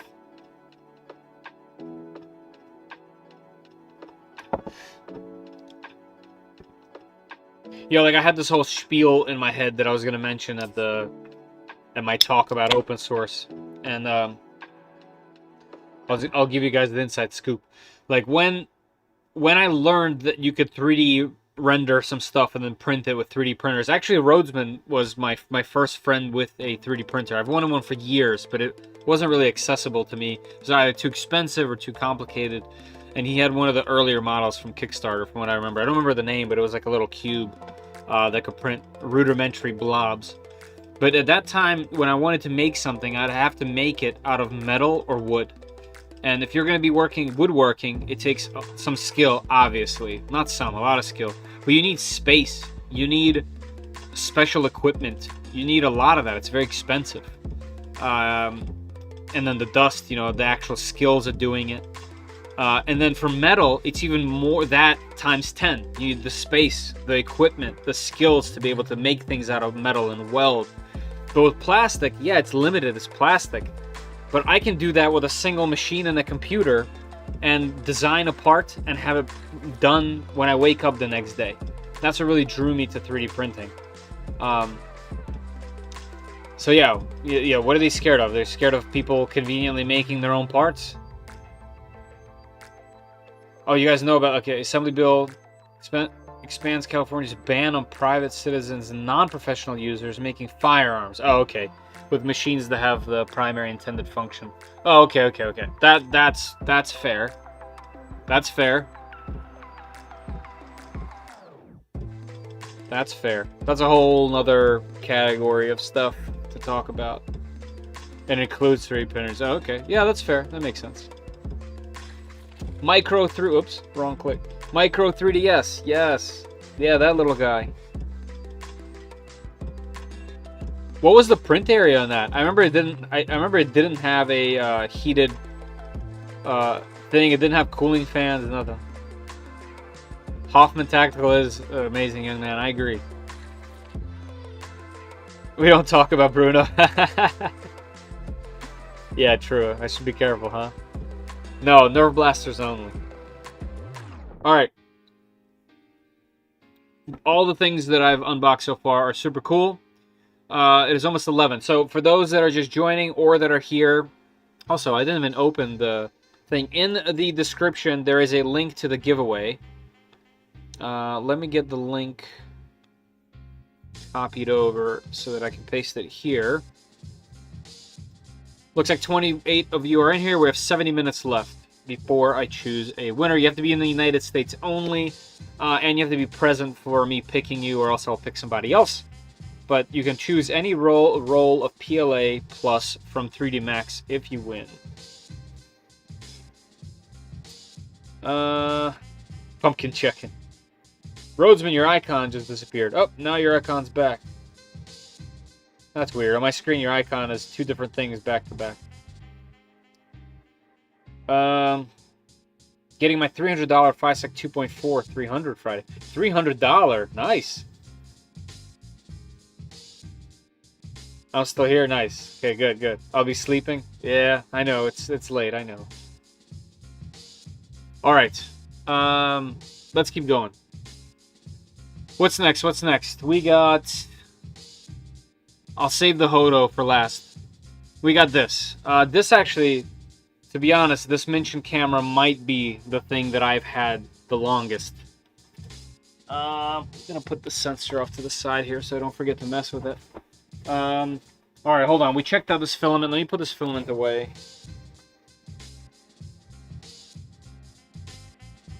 Okay, maybe I won't be able to put this filament away. We'll put it right there for now. Okay, the Mintion camera. So, this camera is the second edition. This is the first one. Hodo, yeah. I don't see a link to the giveaway. Papa, it's in the description now. That's where I'm going to be putting it from now on. It's not in the chat. It's at the top of the description, so you have to scroll down.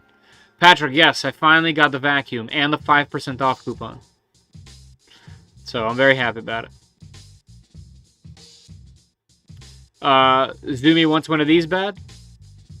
Well, then maybe I'll arrange something. I got that cam on my want list. I have both. I've been very hesitant to use the other one, but I do have it.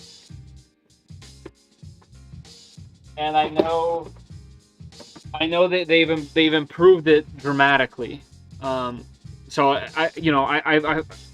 I never featured the camera. I talked about it several times, but I never featured it. So probably worth checking this thing out and seeing what it's all about. I'll end up looking at it further if I have the chance or there's enough interest.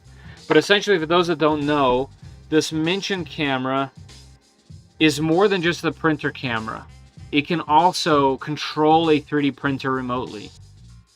Right here. So first of all, it does have a new firmware. They told me to update it whenever I get a chance. So it works directly with not only printers, it also works with laser engravers now, which makes it really unique. It does time lapse. By the way, if you don't want it to control your 3D printer, kind of like Octoprint or Clipper does, you can just use it as a separate camera to monitor your machine or to make time lapses, which is kind of cool. I have V1, never used it. Hello, 3D HP, how you doing? Cool logo. 3D hobby projects, nice, cool. Yeah, the new one's a lot better. Did a full video on it. Yes, you did. Yes, you did. Yeah, I wonder what the new firmware does. But yes, so the Beagle was the original. This one's called the Beagle 2. Honestly, I'm glad it doesn't look like a dog anymore. 20-ish years ago, who knew the direction webcams would go and land the 3D market? Yeah. Nice. Cool. Make videos on your OnlyFans channels. Alright, let's check out what you get with the Beagle Cam. I have to register the app first, though. Big downside on the V. Oh, really? Alright, so we have some stickers. And nice little QR for a quick... Oh, look at that. Firmware download right here. That's nice. Everything you get in the box. Pretty clear instructions. Alright, let's see the camera itself.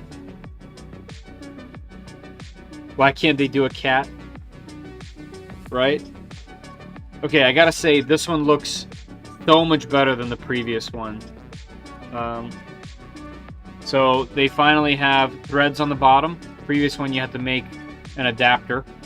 Randy May actually made a pretty cool adapter for it to be able to put it on a thing here. Looks like you can adjust the lens here. That's good. What's on the back? Wi-Fi printer. Just the USB cable on the back here. We have power from USB-C and an SD card, which I'm guessing is how you would be getting software on here, but also how you would get video off of here if you didn't want to hook it up. And it's an actual 32 gigger. That's nice. I walked away to do the dishes.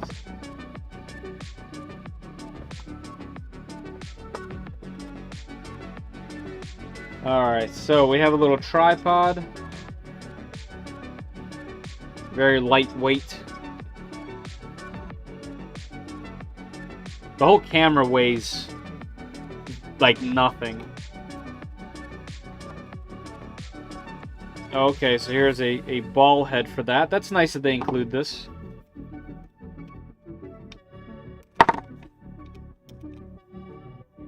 Yeah, I like that. That's cool. A little extra. So you can angle it, whatever, mount it wherever you'd like. Okay, cool. I don't hate that. So we have a micro USB cable. I'm guessing this is for hooking things up to your printers. Nice little Velcro here for a USB-C for power. And a power brick. Alright, so very simple Simple packaging, not overdone. Probably a good thing, to be honest.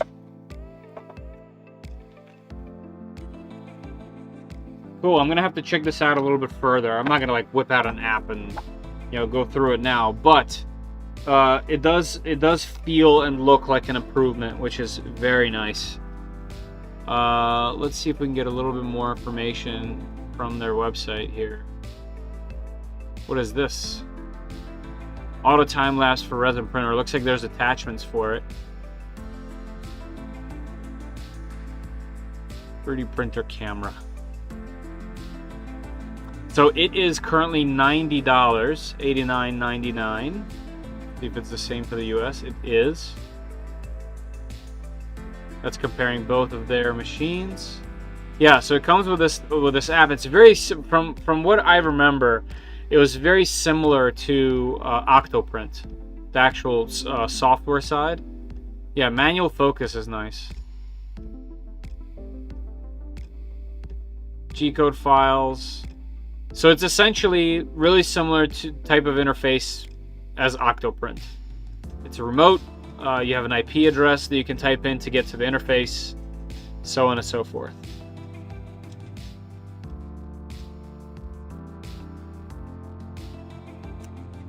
If it doesn't have an LED USB cable, I don't want it.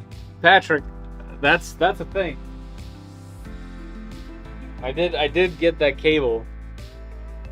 It's I have no way to really show it, I don't think, because it needs power. Oh, here, we'll hook it up to this. Here, I got it. I got it. Here, we'll power this this camera with it. So check this cable out. So when you turn it on, I know it's really bright in here, so you can't see. So the LED moves through it, and you can see that it's not using any power, so it turned off. But when something is plugged in and we get light, once it demands some power, the cable should turn on. Or at least I thought it would. Let's see, is it data only? There it goes. Let's see how this works. No, it does kick off. I'm not sure why. The cable should stay lit from what I thought. I didn't actually test it, to be honest with you. It's ready for Wi-Fi connection. Oh, okay. Camera's ready for Wi-Fi connection. Lovely. I didn't realize it has a speaker in there. See, Apple, Samsung, power plug. Right. Also, that I know of, it only works with printers running Marlin. Is that true? I kind of briefly think that I saw that and that's true. That's not really a problem. I think that the target market for this camera would be people that have Marlin machines. Right? You're not going to buy this if you have a Clipper machine, I don't think. Because you'd be forced into using their firmware. I mean, not firmware. You'd be forced to use their interface, and I doubt you'd want to. As in, like, if you had Clipper. Remote control. Does it say exclusively somewhere? PC login. Real-time prompts to your phone. That's cool.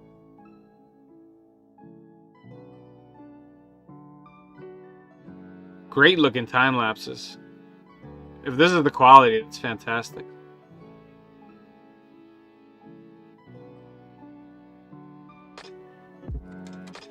Oh, here's all the machines that it works with. Yeah, I mean, I'm just gonna assume that it's Marlin. That's a lot of machines. That's a lot. Even the Whizmaker. 1080p. Connect to printer. USB cable.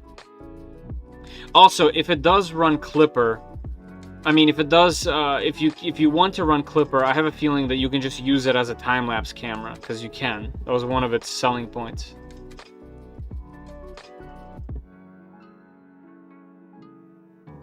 Seriously? This entire time, I didn't connect the 2 dots. Wow. Or did I? Did I know that? I can't brain. I can't brain. You guys need to change your names so that they're the same. Stop confusing me. How close to Octoprint? It's pretty close. It doesn't have the add-ons, but it's pretty close. From what I remember from the older one.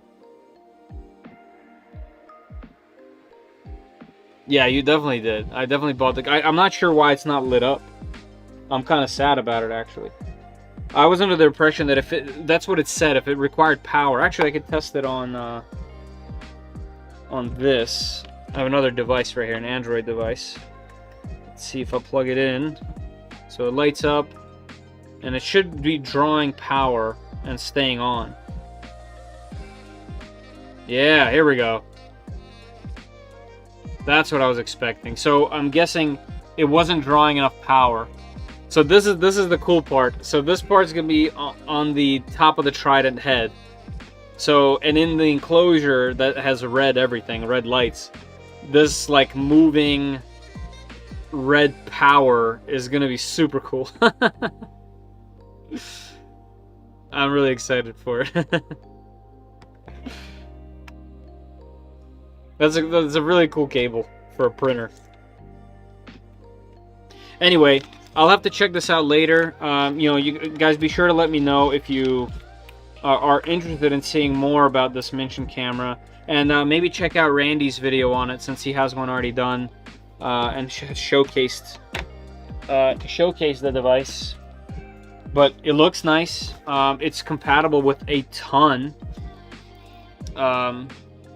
And the fact that you can get, you know, you can put your printer online and have a camera all in one device. You don't have to mess with a Raspberry Pi or locate one. You don't have to mess with GPIO pins or flashing firmware or a Pi imager. It's in this nice little, you know, packaging. That's pretty cool. So check that out.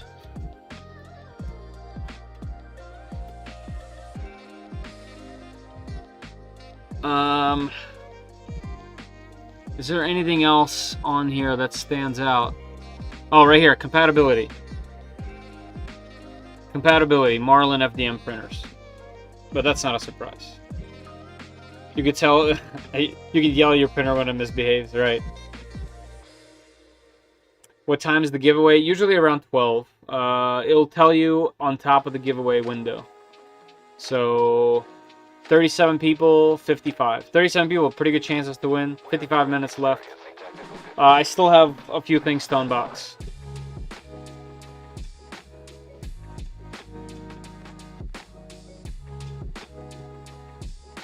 I keep my name the same everywhere. Good, good. I like that.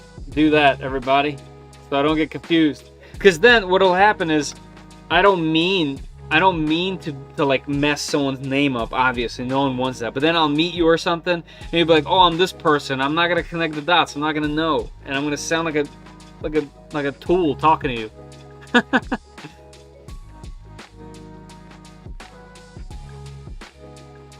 I'm Loch Ness on Discord, but not on there a lot. That's okay. It's all right to lurk. Good resource though for everything, and a good place to chill and hang out. Like the video before you fall asleep. Caleb, you're always on it, man. I love it. 9 p.m. in my time zone. All right, let me package this away real quick, so that I don't have stuff just sitting everywhere, and we will move on. I think the next one that I'm doing is the Hodo, and I have not been excited for a vacuum ever, I don't think. But I am for this one. Better, did I mess you up? You did. You did. What's your name on there? I don't remember off the top of my head, but you're not Jose, right? You are... Hold on, I got you. Old dude. Yeah. Yeah, you totally messed me up. I'm like, wait, the picture is the same. At least have the picture. AZ Papa, nice. Hodo. 3D Experiments. What's up, lurking? Nice. Building on main sale on my old Mac Mini. Nice, nice, nice. Cool. It's always nice to have like a live playing in the background, hanging out, just listening while you're doing other stuff. That's how I watch other people's live streams. No worries there. Glad to have you.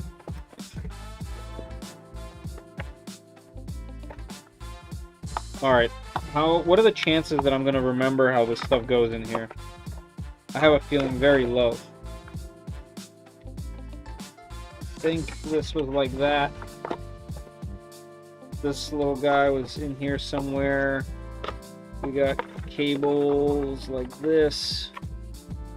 I'm not gonna be able to fit that back in there. That's okay. All right. Mintion, I'm sorry I didn't get to this earlier. It looks like a quality product.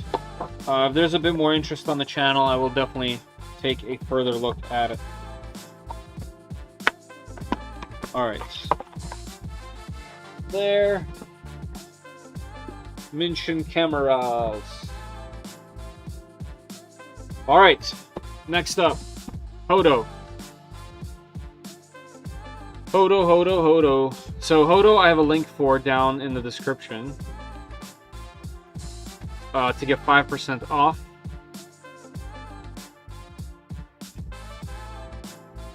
My Discord name was given to me when I was a mod for a game, and I never changed it. Oh, okay. 30% into the Gridfinity storage box base. Nice. It's a big one, big base. Did this not work? Clicky. No?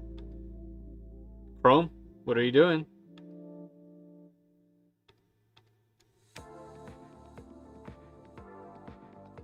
A Chrome acting up? Do we have internet? Am I still here with you guys? Drop frame 0%. Everything seems cool.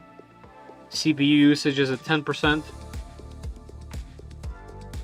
Is the Hodo website down? Oh wow. Hey Hodo. Hello. Your website's down. Yeah, look at that. Well, hopefully you're just changing over to something else.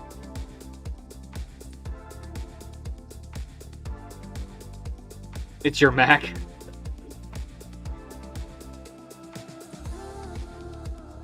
All right. I believe we've made it. Look at this. Here we go. Products. Where's our beloved? Here's our beloved screwdriver. Thing's amazing. And the latest that I've really wanted for a while is this. Okay. $109.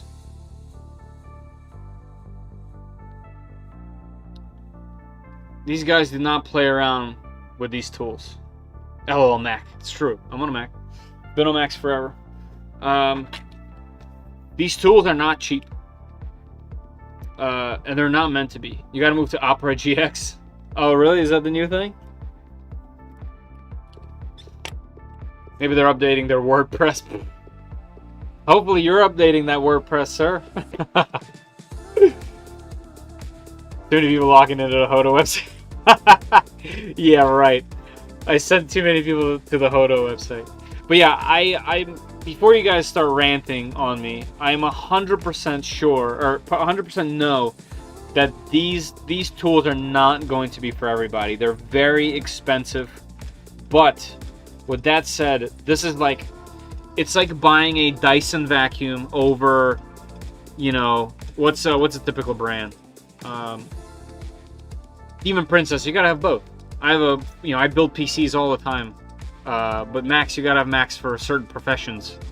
I'm in the design world. There's no way you're gonna convince me to use a Windows machine of any type, quality, power to do what I do on the Mac. There's just no way. They're not the same.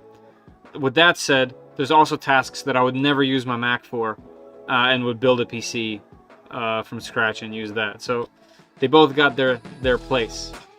So Feta, did you break your Hodo before you had a chance to charge it? No. No, Jose, I did manage to not only print a full-on Voron, but 5 other machines. 6 machines total before a charge on that one thing. So pretty cool. But anyway, what I was trying to say about the Hodos is I know they're expensive. I get it. They're not going to be for everyone, but these things are premium. Like, they just are. The amount of design and attention to detail and the way that it feels is unbelievable. I know that's not going to matter to everybody. You can go to Harbor Freight and buy a vacuum. I get it. Let's see what we got. All right, let's just get to the meat and potatoes, right? Hype.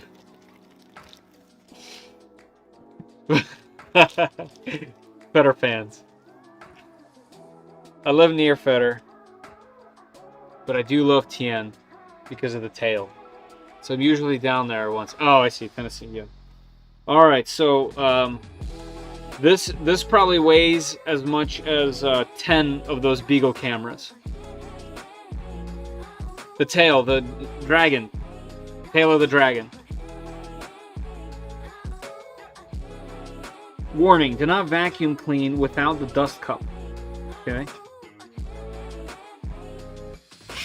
Whoa! Oh!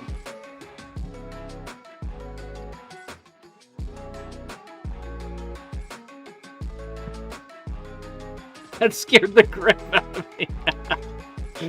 That scared the crap out of me. It is very loud, and it blew this away. Okay. The vacuum works. It has a charge. It's a vacuum.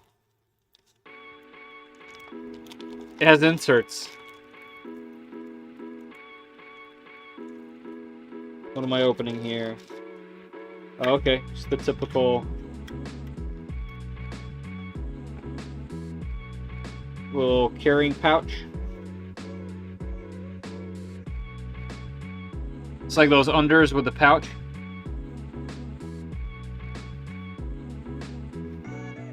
That's actually pretty nice. Okay. I'll show you in a second what I wanted this for. Electric jet engines are a thing now. That thing sounded like a jet engine.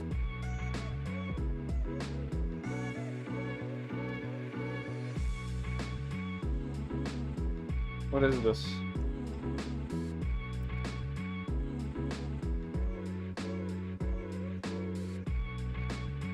Oh, filter. Oh, okay. So this goes where?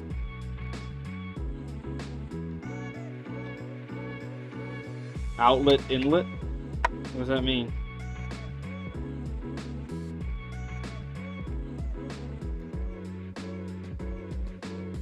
Alright, so let me try to figure this out real quick. How does this go and where? So we put this on, we lock it. Okay.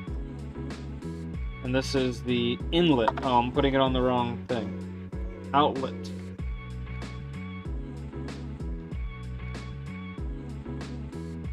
Am I a degenerate? It's because I hate manuals. I don't want to look.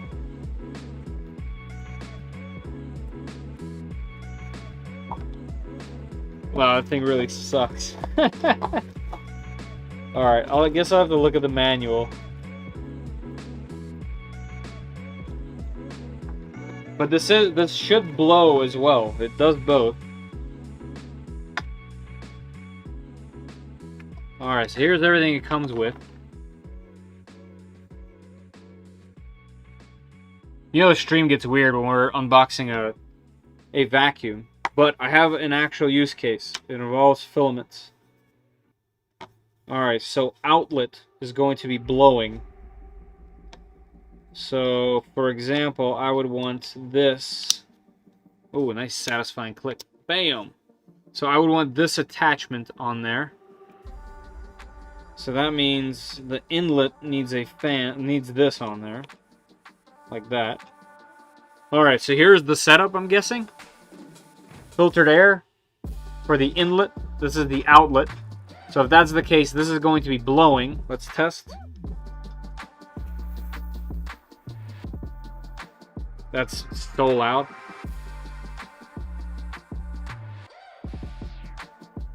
All right, so pressing it once is slow. Pressing it once is very fast. I know you guys can't hear it because of noise cancellation, but man, that's loud. All right, so all I would do is just flip this around. Do not vacuum clean without dust cup. All right, so if I'm not vacuum cleaning, I don't need that, huh? All right, inlet, outlet, so now it should suck.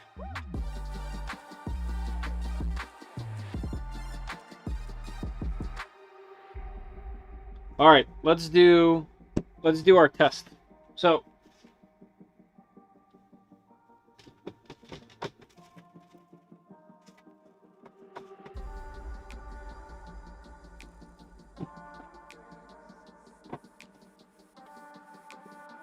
here is how I keep my spools. All of those tubs that are surrounding this entire area contain spools of filament like this.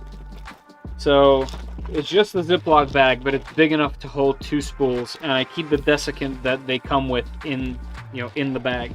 And this is how I keep them. But this is what I want this for. When I close this, I want to be able to just leave a tiny portion open, flip something like this in there, and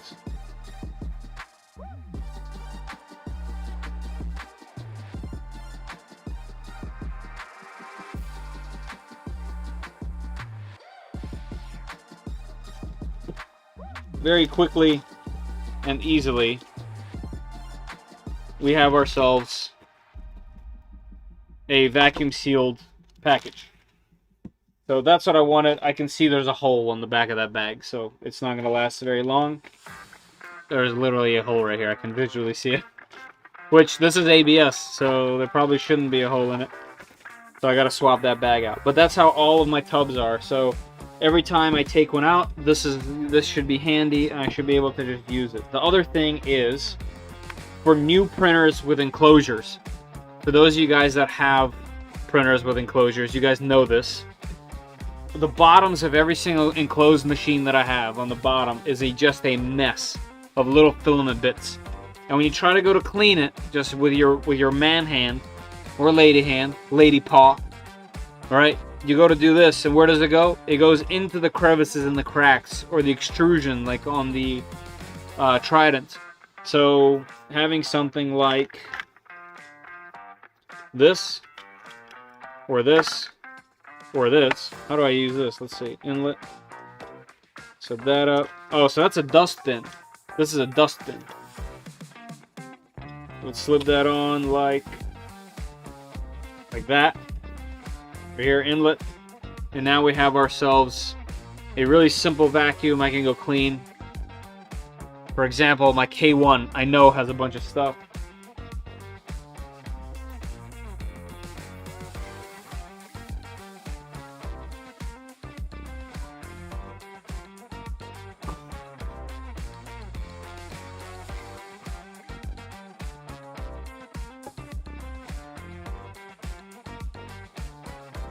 Not bad. How can I show its power? Here we go.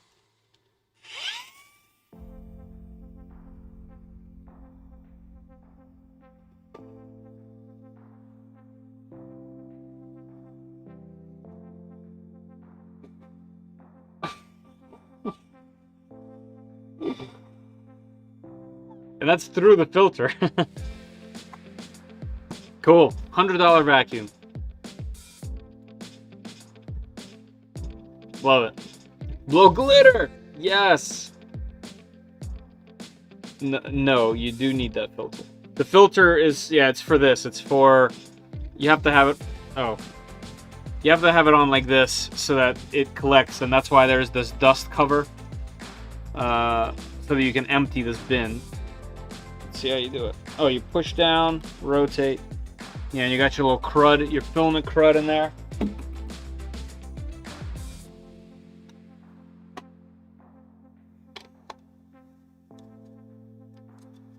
Cool. Very expensive. Very expensive. I would say you gotta wait for a sale. You know, buying something like this for $100, it's gonna be a tough sell for most folks, unless this is something you really specifically wanted or needed. You know, in their marketing, they're showing like the simple stuff, like, you know, around me here, I'll be cutting plastic pieces and I'll just have a mess everywhere. And it's really nice to know that there's a vacuum, you know, handy. Obviously, you can get a much cheaper vacuum that'll do the same for that kind of stuff. But knowing that it's this powerful, I definitely appreciate it. Yeah, I mean, look at the design here. Like, that's a lot of effort. This is Dyson style. Yeah, so they're always showing this. They're always showing the keyboards. And then if you have a mattress to pump up. Oh, look at that. This goes to the front like that? Oh, okay.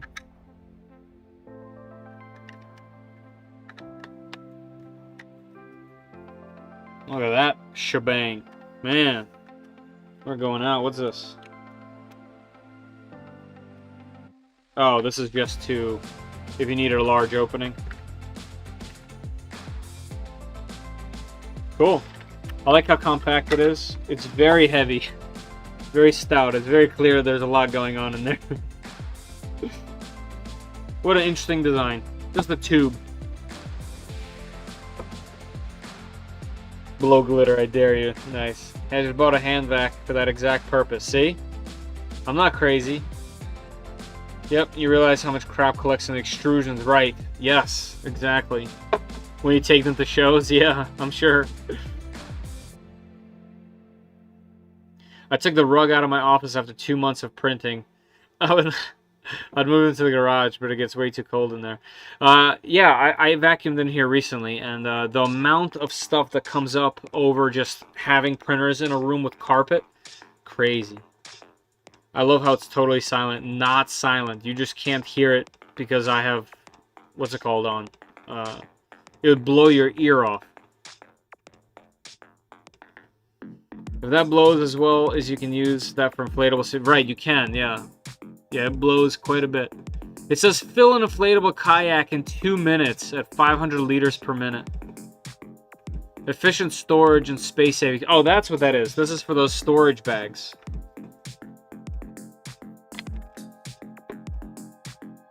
Cool. Very nice. Super high quality. You know, I have a Hodo collection, and I gotta say, they've not only grown on me, but they're almost like winning me over with their quality. All three of these tools have been extremely pleasant to deal with and use. So very, very nice. Work well for cleaning the little crevices in the car interior. Yes, actually, car interior. I didn't even think about taking it outside of this room. Yeah, this would be great for a car interior. I wonder how much junk it would hold, but I'm guessing because it's so little and the container is so little, this would be a good use for like after you cleaned your car. Like after you cleaned it, you could use this to get into like between the seats where like a car vacuum wouldn't go into. About $30, no outlet, inlet only. Yeah, this does both. You just flip the same attachment, so that's really unique and interesting. When you 3D printed keycaps fly across the room at 100 miles per hour, you know you have a Hodo. Yeah, that's right. You should have more of these streams, Feder. This is fun. I'll try to. It's definitely the first like random unboxing stuff that I've done. And I really, honestly, try not to take on these type of projects and products.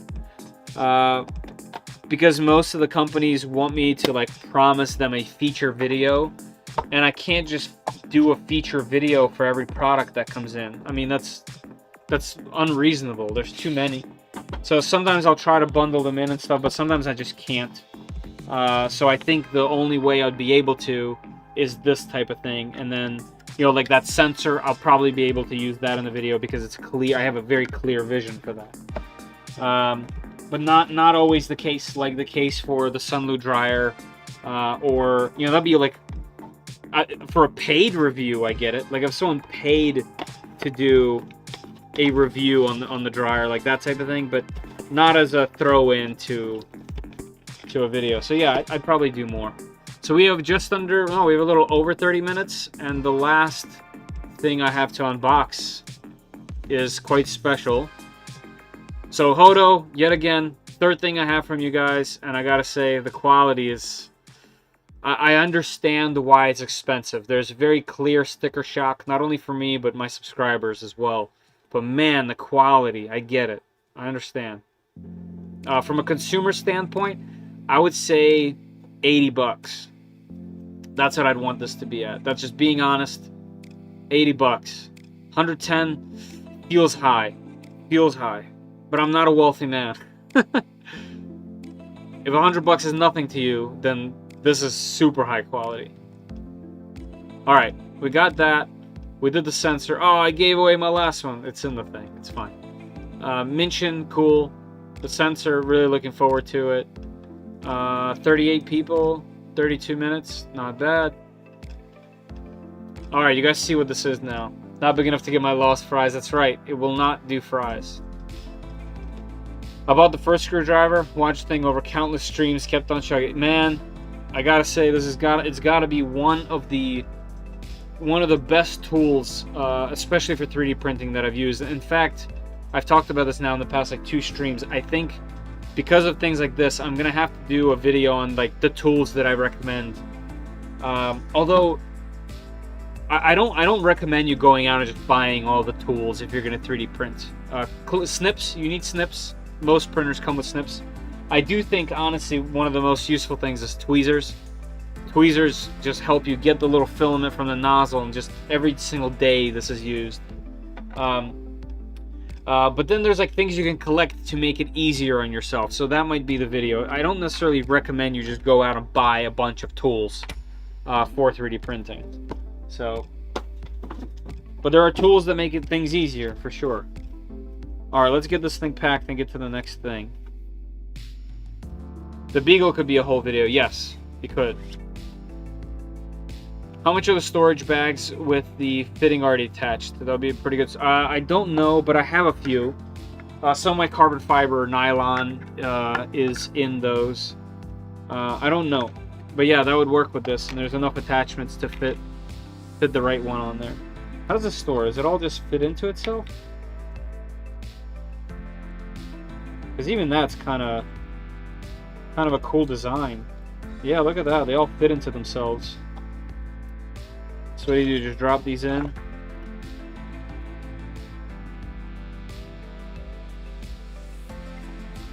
Yeah, very nice. Let me see if it fits into one of my drawers. Let's do this. Nope, that has lenses in it. Take the GoPro out. Will it? Yes, it fits into one of my 3D printed desk drawers.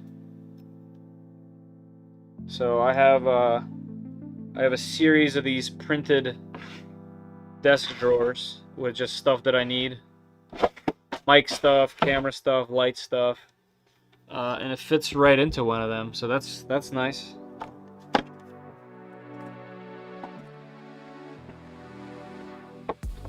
Can't shove a GoPro in there though. There we go, you'll go with the mics. Okay. I need a recommendation for a tool organizer.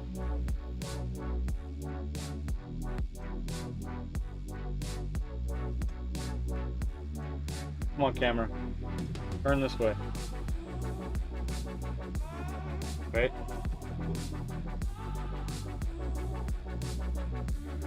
Camera. Oh.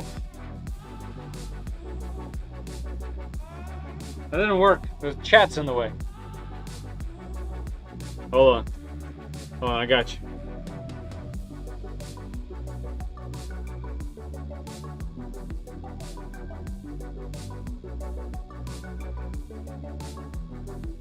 There you go. Solved. Get to printing, sir. So you print all these. They're small blocks. You mount it with, there's little, you mount it with little pieces you put in. I have mine mounted in, what, 9 points?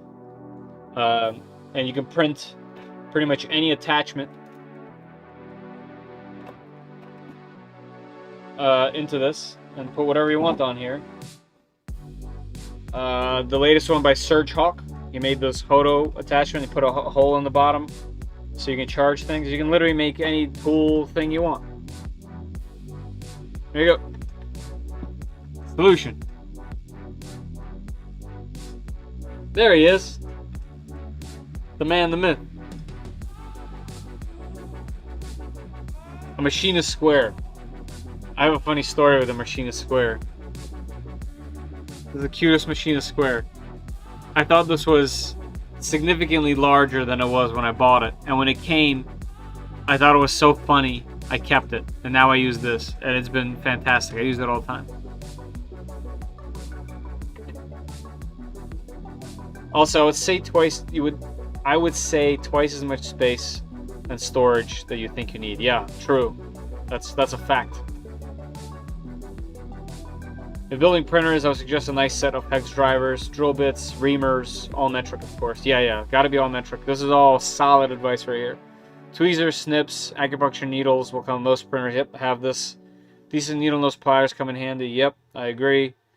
Yeah, hex drivers are extremely important. One of the other things I suggest is this was really nice. So most printers come with these, and they're cumbersome and kind of annoying, but this makes it much easier to use and keeps this part out, so you can still use it as a T-handle to crack things open. Very useful print, like I said, highly suggest it, and works with this storage wall. But yeah, I would say don't rush out to get everything. You'll kind of learn what you need in your setup based on what you're doing. But yeah, snips I think are probably the most important. Tweezers are unbelievable. Use them for everything. The rest will kind of come to you. A nice set of taps is also pretty important. I learned that the hard way when I was building my custom machine. It's so tiny. It's very cute.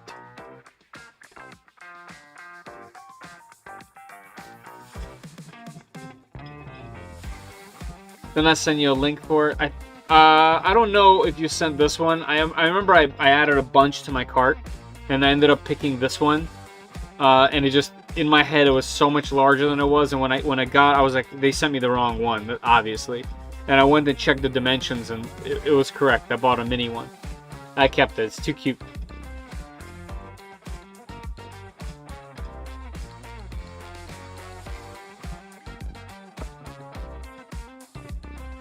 All right, let's check this next one.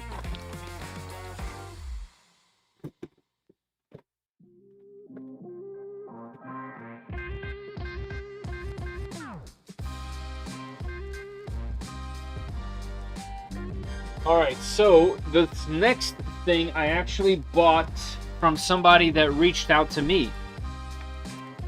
I bought it from him. He shipped it to me. Let me get his name so that I don't butcher it.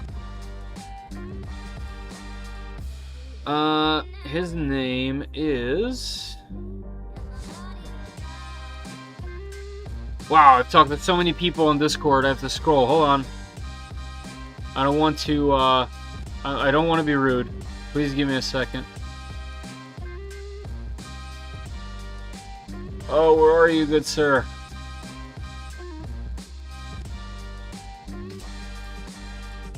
Oh man, too many people.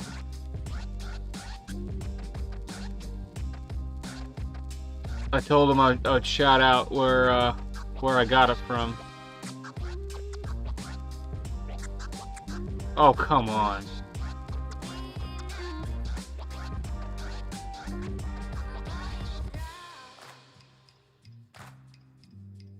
Any chances you changed your name?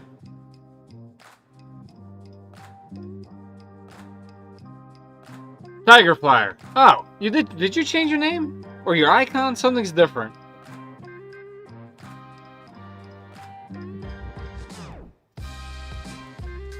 Yeah, Tiger Flyer. Cool. Did I see you in the chat? Is that right? There he goes. Nice. I'm sorry, man. Yeah. Sorry, dude. I had to tell him just in case he didn't hear me just now. You must have changed your icon or something, because I was like scrolling through all my DMs trying to see who it is. So I bought this machine through Tiger Fire. He reached out to me because somebody told him in another stream, I think it was Nero's stream, that I was looking to build one of these. So as you see above me here, this should be an original Anet machine. This was before when I got into 3D printing. I got into 3D printing when the Ender 3 was announced, and I bought it when it was first, to market.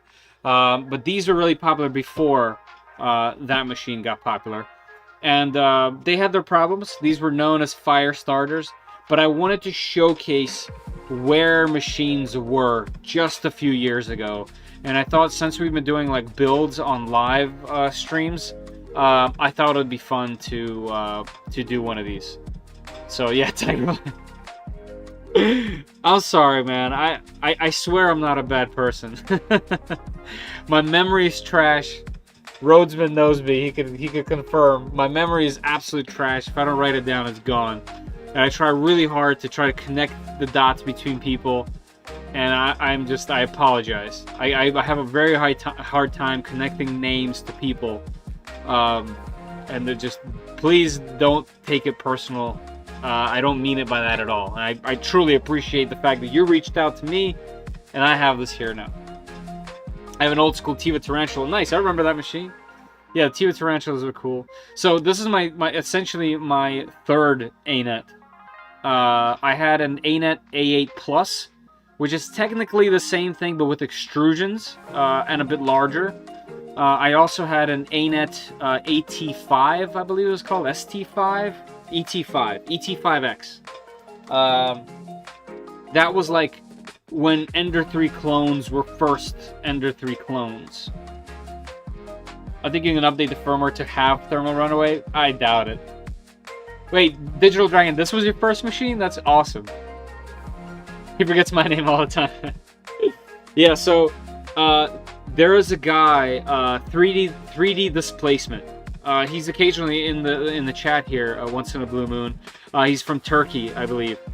Super cool dude. I met him really early on in 3D printing, especially when I was working on my Anet A8 Plus. And he had one of these that was modified quite a bit. Obviously, like all of them, I guess, are. But his was printing so well that it was like blowing my mind. Like the quality was amazing. And eventually I got my Ender 3 to print just, top notch. But he was doing it with an original Anet. And I always wanted one of these and was never bought one. So I wanted to check it out. Nero Tika and Ultimaker, yeah, and now Federal with the Anet classical printing documentary comes. Yeah, I really want to put these together as is and just show it on the channel. So let's just have a peek before our timer runs out. Well, we have 20 minutes. Man, good job. Good job on the tape.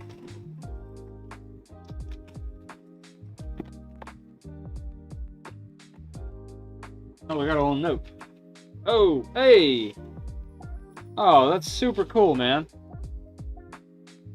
Hope this helps your channel. This is a patch for my squadron. My bad.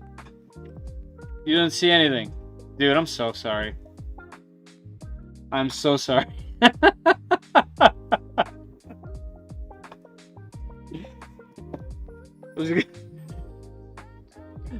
I'm extremely embarrassed. My bad, man. It's alright. No real name. It's all good. Scratch all that. Anyway, let's get to this. So, wow, the original manual, huh? This thing looks like it's seen some days. So how long have you had this thing? Has this thing been sitting for a while? Like, why didn't you end up putting it together? Was it just because of all the things you've heard on the internet about it? Oh, I see you got a little mark here. This must be where you left off. Oh, additional build guide. Look at that. Congratulations, you just made yourself a first 3D printer. Look at that.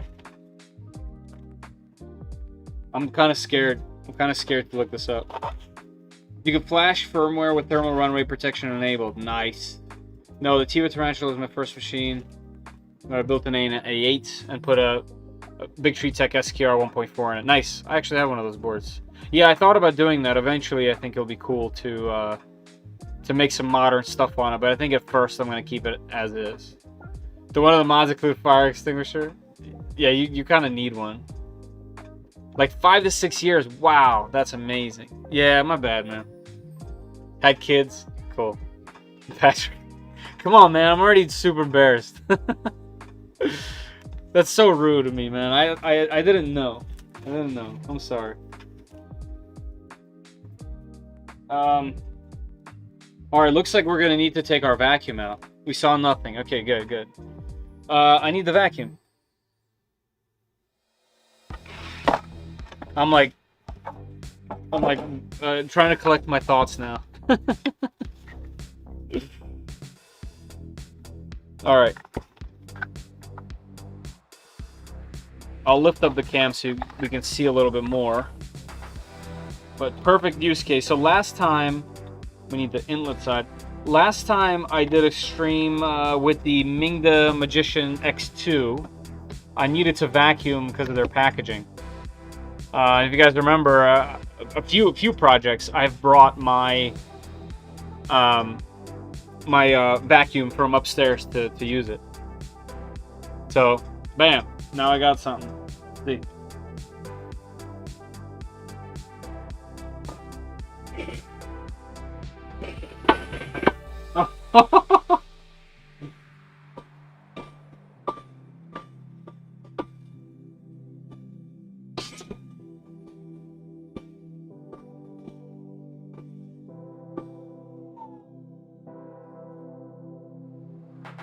Nice and full. I remember this from the other Anet. Looks like they stuck with this design, huh? It's like the floppiest piece of aluminum ever. I ended up making my own piece from a solid piece because this thing was so bad.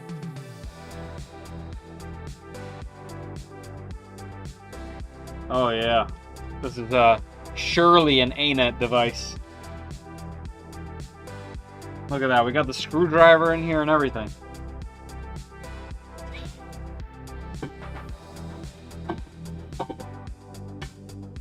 I like that there's 2 modes. This lighter mode is much easier on the ears. So that's very nice. Wow, I didn't expect like it to have all the tools in here. So this is like an actual full-on unboxing of this. The bubble wrap is priceless, yeah. Look at this.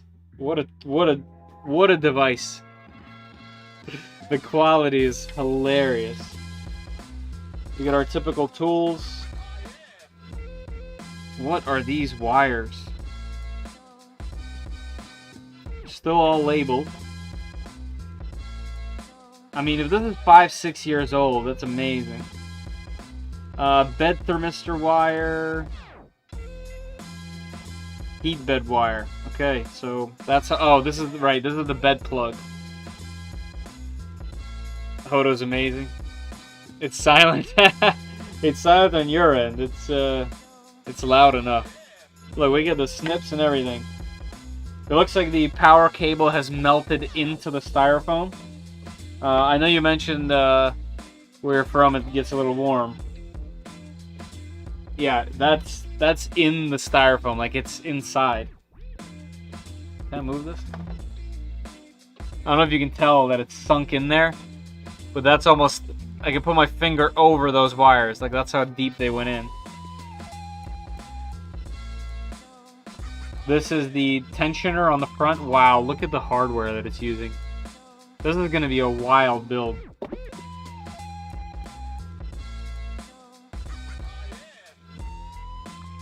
Oh, I don't think you meant to send this. This isn't from here. This is a leveling sensor. I mean, it is acrylic, but this is a mod. This is you put some extras in here. Still have my yellow screwdriver. It sucks, it blows, it slices and dices. Does that screwdriver switch the Phillips? I don't think so, but maybe. Let's see. Oh, it does. It didn't look like it. Yeah. Look at this bad boy. Mini spatula. And plus sign. But yeah, look, we get mods. I did not. What do you mean? Like, you did not meant to send this? Because, extra parts, yeah. Totally extra. That must have come in the box. I don't think these came with it, honestly. But I could be wrong. I thought they were super manual. In fact, this is a totally great sensor. Like, it would be good on the Reborn, too. And, because it's an Omeron copy, essentially. Let's see, we got more parts. I'm not going to take everything out. I just kind of wanted to glance over it, because if we're going to do a build, I'll do a full-on unboxing, you know?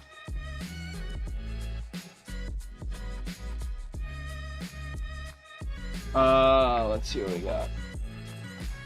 Oh, yeah, these are probably going to be the worst bearings in the world. Luckily, I have a ton of extras that I could replace. But yeah, those are going to be just trash. You know, the stuff is like the most low quality ever. Yeah, this is a mod too. This is a what are these things called? The not MOSFET.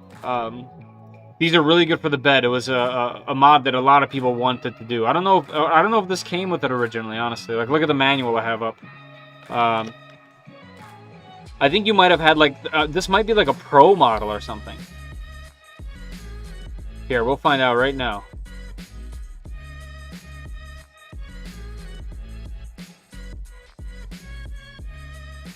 Three parts below in this bag. Wire.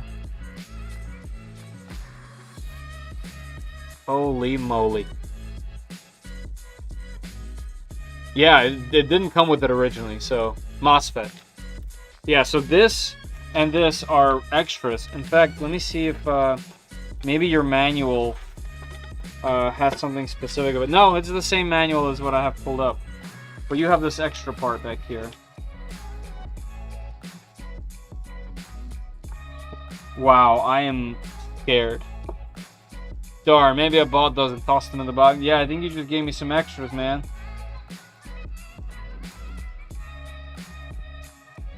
And I almost exposed you, and you hooked me up. Ton of hardware that's going to be a nightmare to deal with because they're not Allen keys. Just so you guys know, this uses literally Phillips for hardware. Oof. Alright, we have our limit switches. Wow. PLA. You know what? I might actually print with it. Stepper motor, cables. Yeah, it looks like it's been, you know, wherever it's been, it got so hot at some point that all the cables kind of melted into the styrofoam, which is hilarious. Let's get one more level out. I'm gonna put all this back. This is gonna be fun. Or not. I don't know. I can't tell.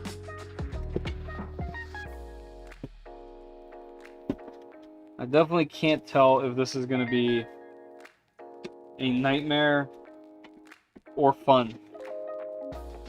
I guess that's good. Did the instructions have extra parts in the manual? No, they didn't. Oh, I don't want to put this anywhere because of the styrofoam.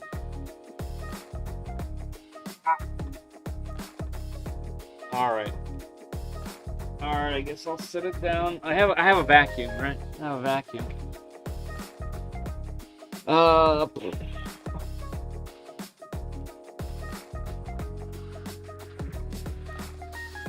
That's a mod. External MOSFET provider better cooling and prevented things than burning on the main board. Yeah, it's for the bed. I installed one of those on my Anet A8 Plus. Maybe it's third party Anet A8 upgrade kit. Yeah, it looks like it. The instructions are original. I mean, all this looks original to me. Like, this is... I mean, look at this.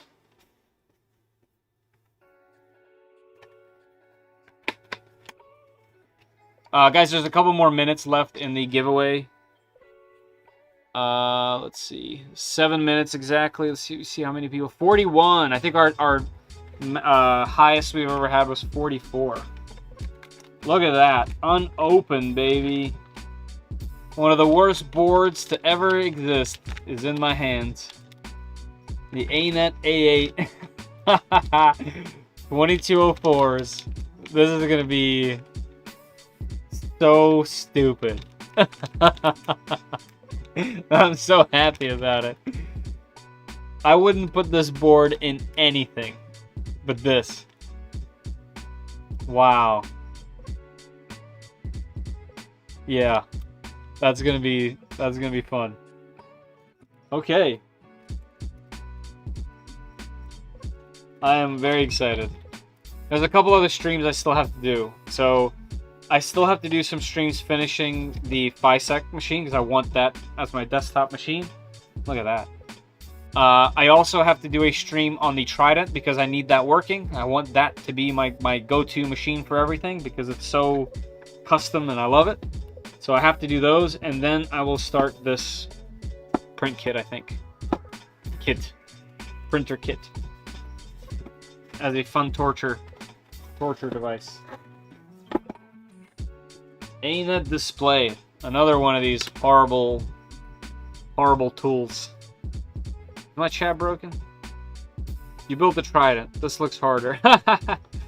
Yeah, imagine using Philips for everything, for all the hardware. Oh yeah, my chat wasn't working. Man, I wasn't scrolling. It's like Nathan, NRFB.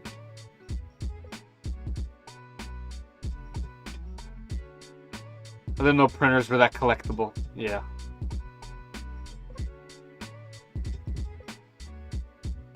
You should put it in the shadow box. Yeah, this is definitely mountable. Might start smoking, it might. We need vintage antique license plate.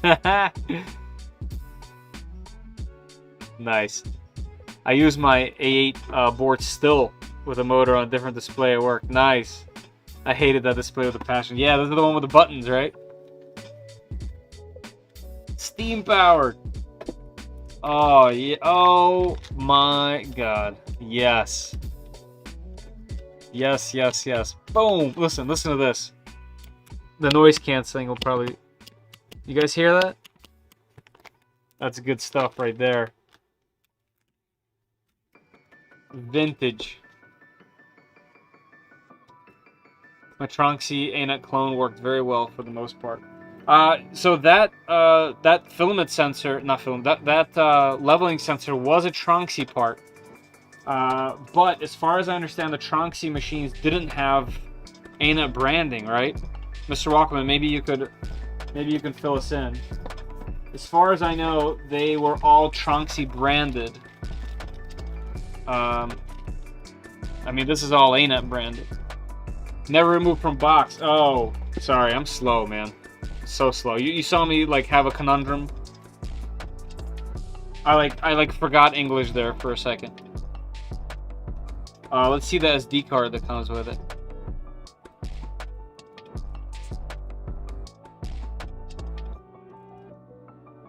Oh, okay, not bad. I expected a non-branded POS, but this is not bad.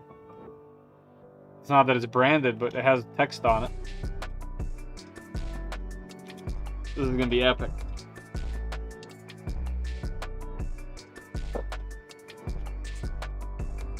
Now, the belt. Is this belt gonna still be good after all this time? The bag just disintegrated. Yeah, that feels fine. The belt is fine. I actually have a ton of belts, so it should be okay. It's a stone tablet.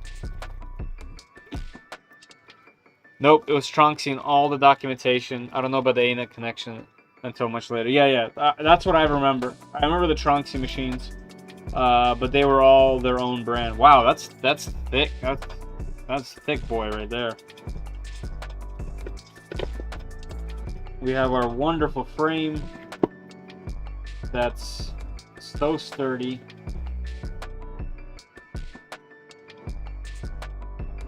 Wow. What a beaut. 8 gigs, Caleb.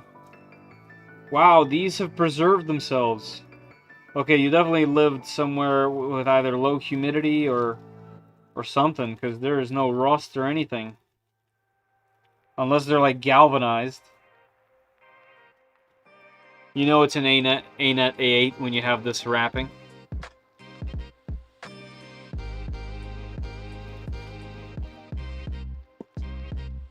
Printed the arc with it. Noah 3D printed the arc with it. Amazing. Oh, I can't wait to hear this 5015 fan. These wires feel really, really brittle.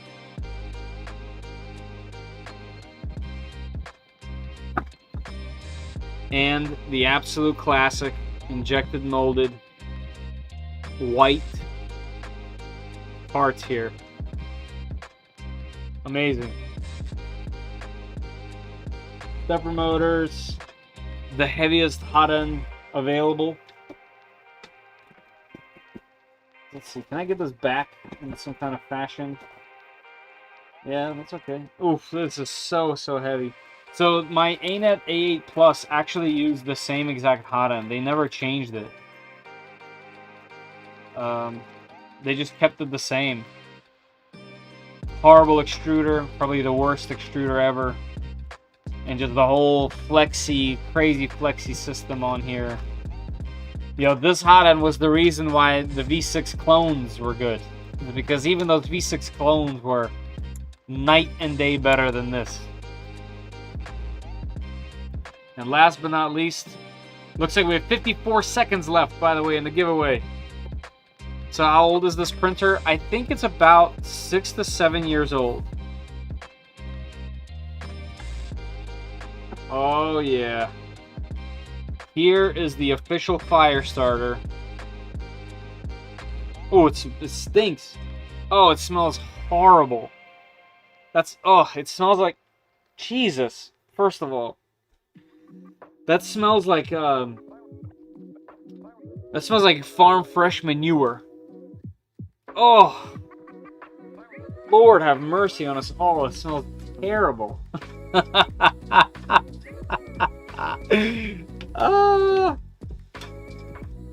I can't stop smelling it, but it smells horrible. It attacks everything inside of your nose. Whew. Hey, Zoomy. Classic. No, Siri, I'm not talking to you. You might as well learn this. Every single time we have a live stream, a person named Zoomy comes in here, and I say, hi, Zoomy, and then you pop in and interrupt my music and my stream. So thank you. Go away.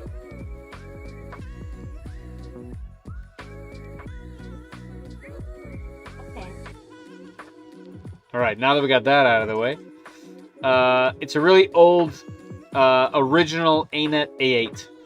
Stop smelling it, I can't. I'm concerned that you know how fresh manure smells like. So my office, between my work office and here, is a lot of farms, and I drive every day between the farms for about an hour, so I know exactly what it smells like very vividly. Printer's so old, it's got the serial port for a 56K modem. Oh man. What, such joy. Such joy. Oof, that smells terrible. That smells just... It smells utterly horrible. Oh, yeah. It's too late now. It has ended. But, let me put this all back and we will do the giveaway. But I am very, very happy about this. Looks like we might not have to do an unboxing stream for this particular printer because, well, I just did one.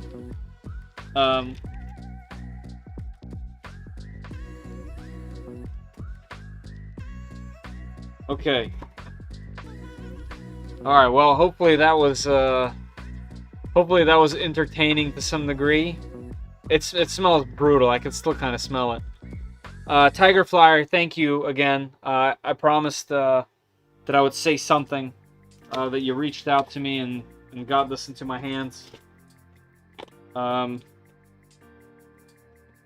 still can't believe I paid any amount of money for an Anet A8 in 2023, and I'm pretty sure no one will when I post it on the channel. But this is going to be a really fun live stream. I'll be sure to announce it ahead of time in case other people that aren't a part of my channel typically will be interested in it.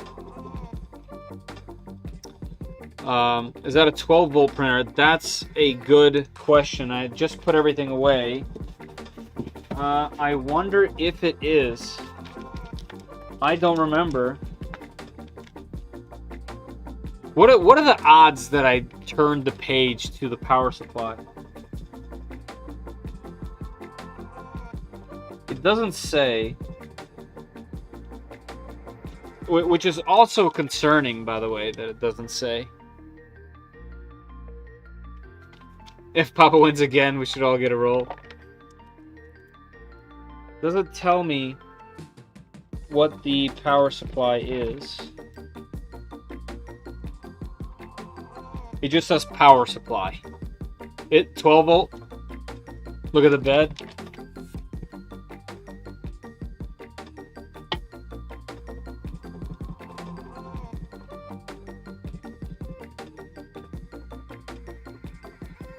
Nothing on here. No voltages anywhere. You know, I can look at the fans. Also the MOSFET.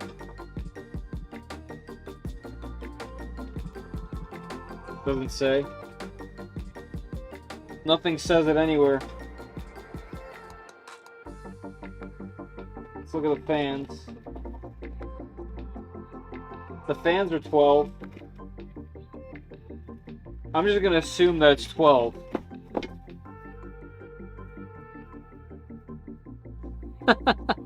Should be 12. Okay. Alright, I'm very excited about this. That's gonna be a fun one. I have foam everywhere, so now I gotta re-vacuum everything. Alright. Again, Tiger Flyer, thank you very much. I hope you're still in here. Appreciate you, man. Especially for reaching out. Alright. Let's do this. Let's choose a winner. So like I said, you have to be present. Can't be 12 if it runs DC only.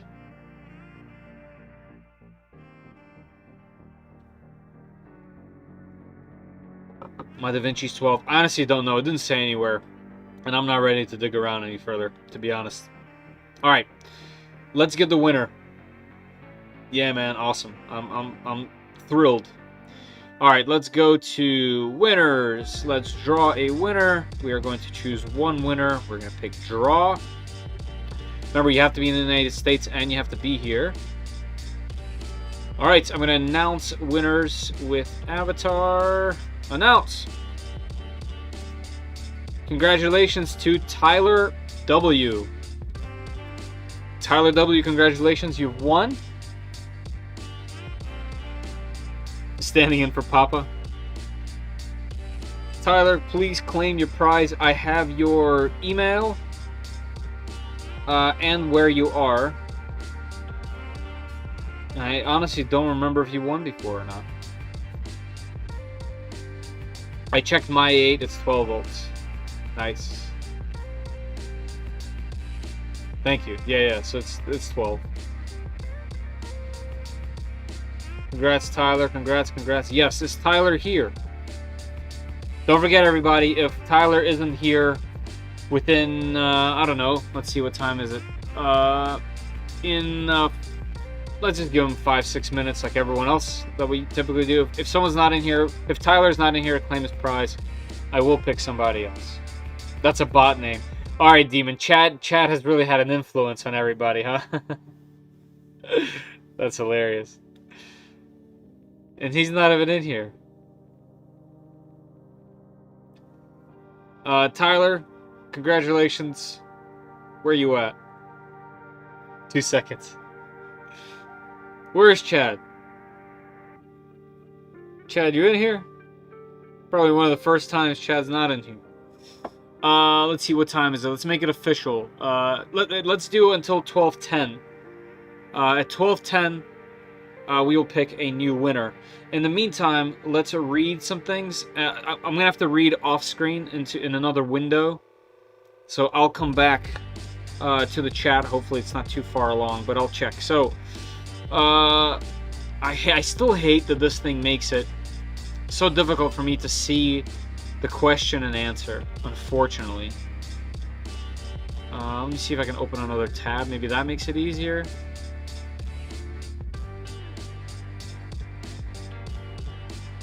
I mean, I know what the question was, but it's hard to remember the exact verbiage. So essentially the question was, look at the items down below, and which one, I guess, is your favorite one or one you're most interested in, and why.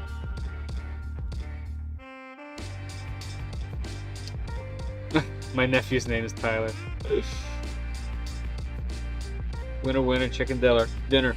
All right, 2 more minutes, Tyler. If you're here, Tyler W. If you're here, you've won a roll of filament from 3D Max. Let us know that you're here. Otherwise, we will have to pick somebody else. All right, 2 more minutes. So let's read some answers like we did last time. I kind of really enjoyed it. And I can't see who's writing these things. Looks like some people I can. All right, so we got Anet, the fire starter, right? The S4. Yes, the S4 is a cool one. The Anet, just like BYO stuff. The OG A8. Hodo, because we all love Hodo now. That's funny. The A8, purely for nostalgia. Yep. That new bed sensor. That is an exciting bed sensor. Someone said the bed sensor is something that I've had my eye on. There you go. Someone's already known about it. The sensor that you use instead of the CR Touch. All right. The CR4. I showed up a little late. I haven't opened anything up, but I'm cheap, so anything is cool to me. Hodo vacuum. Nice. 2 rolls of filament. The 2-roll filament dryer, or maybe the Hodo.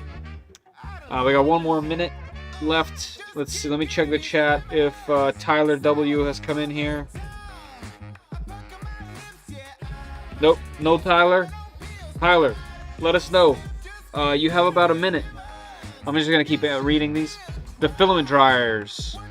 The Auto Z sensor looks amazing. The one thing I hate is doing this Z offset. So you'll still have to do Z offset on this sensor, but it makes bed meshing very fast because it doesn't have to probe. It can just move. So it takes a lot of time away. And it has really unique features that probes can't have, like keeping the Z regardless of what the bed is, like live. The Mintion 3D printed camera, so when I'm in bed or in town, if it fails, I can just click stop. Yes. In fact, it might even do stuff automatically, but I'm not sure. Tyler, who won, said the bed leveling sensor that will help with printers that don't have any bed leveling sensor. True. All right, it's time. I'm gonna give him the full minute. I have a friend who wanted to name his son Tyler. Nice. Tyler, no. Yeah, you can't do that. You can't do that. Alright, everybody. It's 12:11. It's only fair that I pick a new winner. Let me change the song. As you guys know, I want the person to be active when I'm picking. So, I'm sorry, Tyler, you did win, but I have to pick somebody else to be fair to the rest of the people. So, I'm going to unannounce winners in the widget. And let's repick win. Repick. All right, do we have a new winner? Do I announce this? Announce winners. Announce with avatar. Announce. Announce. Heyo! If Chad was here, Chad would be, you would be livid right now. Jason, wake up. You have won a roll of filament. You have to be here. So hopefully you're in the chat still. You were in here just a few minutes ago. Hopefully you didn't leave. Let's be fair. We got to give Jason some time. Big bucks, no whammy. 4.5 to Maryland is about my limit for the weekend. 4.5 is cutting it close. What is this? You have won a roll of 3D Max filament, sir. So I will have to get your address. Because I never remember the address. You have to give me your address, and I will forward your pick to 3D Max. So congratulations on winning a roll of filament. Jason is Rhodesman. You can see the icon, the avatar, which is nice that the avatar is there. Most of the time, it's not there. Very easy to connect. Go to drive to your house. I don't have these set rolls. These rolls are with 3D Max in Florida, so it will be shipped direct. That's hilarious. The bots are ruling the game. Jason's a bot's name. Sorry, I had to carry on the tradition. It's true. Chad would be very proud. He legitimately started a thing on the channel. He did it. You can't deny it. I find it hilarious. Midlife Chaos, thank you for jumping in. Rigged. That's funny. It is. I do know Jason. Just for full clarity. But winning's winning. Everyone in here is allowed to enter. Alright, everybody. Thank you all so much for sticking around with me. Hopefully you had a good time. I did. Some of these things are really cool. I think obviously the standouts outside of the printer, because the printer was clearly a favorite of mine. The Sunlu S4 dryer is very, very cool. The Hodo is something I've wanted for a very long time, and it's nice to finally get it.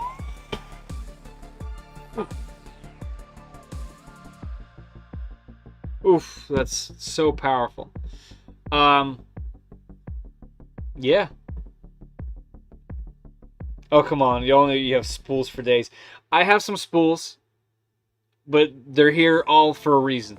Actually, how many spools do I have? So I just got, what, 4, was it? I just got 4 spools. 5, 6, 7, 8, 9, 10, 11. I have about 11 to 12 spools. The rest are all open. Obviously, I have a lot, but they're all mostly used. And the problem is I don't have any multi-material system, or I do have an IDEX, but I don't have a way to, like, I guess I'd have to do it manually like everyone else, like with the filament sensor, where if one runs out, the next one goes in. So all of my spools get about a little bit lower than halfway, and I kind of stop using them, really. So I is a meat popsicle. Nice. Great time, good night. Yes, absolutely. Good time, looking forward to A8 build. Yes, me too. All the spools, plural. Thanks for this fun stream, absolutely. I could have used that Hodo tonight. My hands are achy from turning all the screws. Oh yeah, this guy. Yeah, for that build, for the build you're working on, that would be amazing.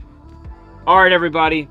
Thank you as always. If you guys are interested in any of this stuff, I've posted some links. If I posted a link, it's usually an affiliate link, and I usually have some kind of coupon code to entice using the links. So not only do I try to have the links down there, I also always try to get them to give us some sort of discount for using it, because I obviously appreciate it when you guys use my affiliate links, because it's how I get paid for YouTube. But in return, if they could also give you guys some kind of coupon for actually using said affiliate links, obviously I always really appreciate it. So have to say it, like the video. Yeah, please like the video on your way out. I'd appreciate it. But yeah, like I said, thank you everybody. I think there was a few standouts today, but I do honestly believe that all of the stuff that I looked at today is pretty cool. Obviously, I would say that every day that I wake up, there's probably 2 or 3 emails from some random laser cutter, resin printer, or some component, and I'm constantly turning them down because I just can't. It's impossible to fit. You know, everyone wants their limelight on YouTube. I just can't. But some of the stuff I took on because I genuinely think it's either really cool to feature to somebody, I think someone would be interested, or I can use it in a project to make something else better. And I think they're all fun stuff. So yeah, I hope you all enjoyed it. WoW Stick's cheap, like 40 bucks. Yes, but the WoW Stick is really weak. You can't compare the WoW Stick with this. They're not the same. Believe me. I watched Nathan's latest video from today. He was featuring some electric screwdriver, but as you notice, he can't use it for like regular 3D printers because it just stops. It's not powerful enough. And I had the weaker one from Hodo, and I broke it instantly, first screw, because it was weak. But this one is significantly more powerful. Like, it actually has power, and this will hurt your wrist. It will literally hurt your wrist. I don't think they're comparable, but it is cheap. The WoW Stick is cheap. So many laser offers. Yeah, exactly. Yeah, Randy knows better than anyone else. Lasers, 3D scanners, endless filaments. Filaments are daily. What other stuff did they try to contact us with, Randy? But yeah, there's just not enough time in the day. And I thought this stuff was cool, so hopefully you all enjoyed it. But how much is the good one? This one is, I think it was like $36. Hold on. So whatever this one is, I have a coupon for it, so it's a little bit cheaper. I think it is a little bit more expensive on their website. Why don't these links work? Hold on, so we'll find it here real quick. This is Amazon. Right here, it's the 3.6, this one. So it's 50 bucks plus 30% off on Amazon. So very, very reasonable. And then on their website,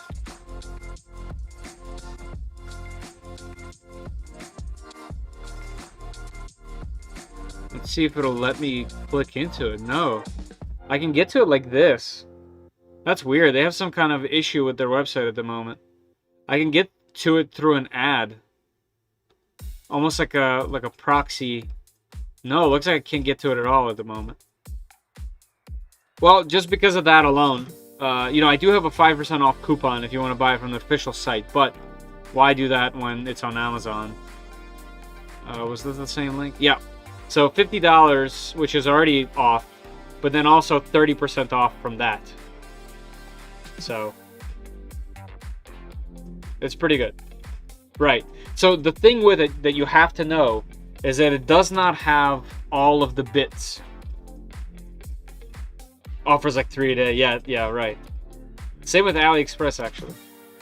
$69.99. So it would be $70 plus 5% off with my coupon. So, you know, this would be buying from them anyway. Obviously, they would want me to tell you to use the affiliate link because they would make more money on it. But at the end of the day, we're consumers. I want to be fair to the people who watch my channel, so I would buy the cheaper one, right? I'm still like recommending them because I do love it. But that's what you got to know. The bits on here are regular bits. Like this is from my drill, so you'd be able to buy just regular bits. You might already have them. And that's what it uses. It can use the shorties, it can use the long ones, but it does not have all the bits. So you do have to buy your own if you want the full set. So the light one Arthurge, the light one is cheaper, but it's different. It's actually weaker. It doesn't have the selectable torque. So this thing has 3 selectable modes. Once it gets to a certain, so if you have light, medium, so if you put on light, it kicks the driver off when it gets to a certain tension. 3 will break your wrist. It won't break it, but it does hurt. The cheaper one does not have that. The cheaper one also has a smaller battery with less power. So yes, it's less expensive, but there's a reason. It's different. This one is different. Does it take standard hex bits? Yes. So here's what I use at the moment. Just trying to focus on behind. Yeah, so you can see there's a standard, you know, for a drill. I don't remember what these are called. And this is just an extension that I had from my drill. But yeah, it handles this like a champ.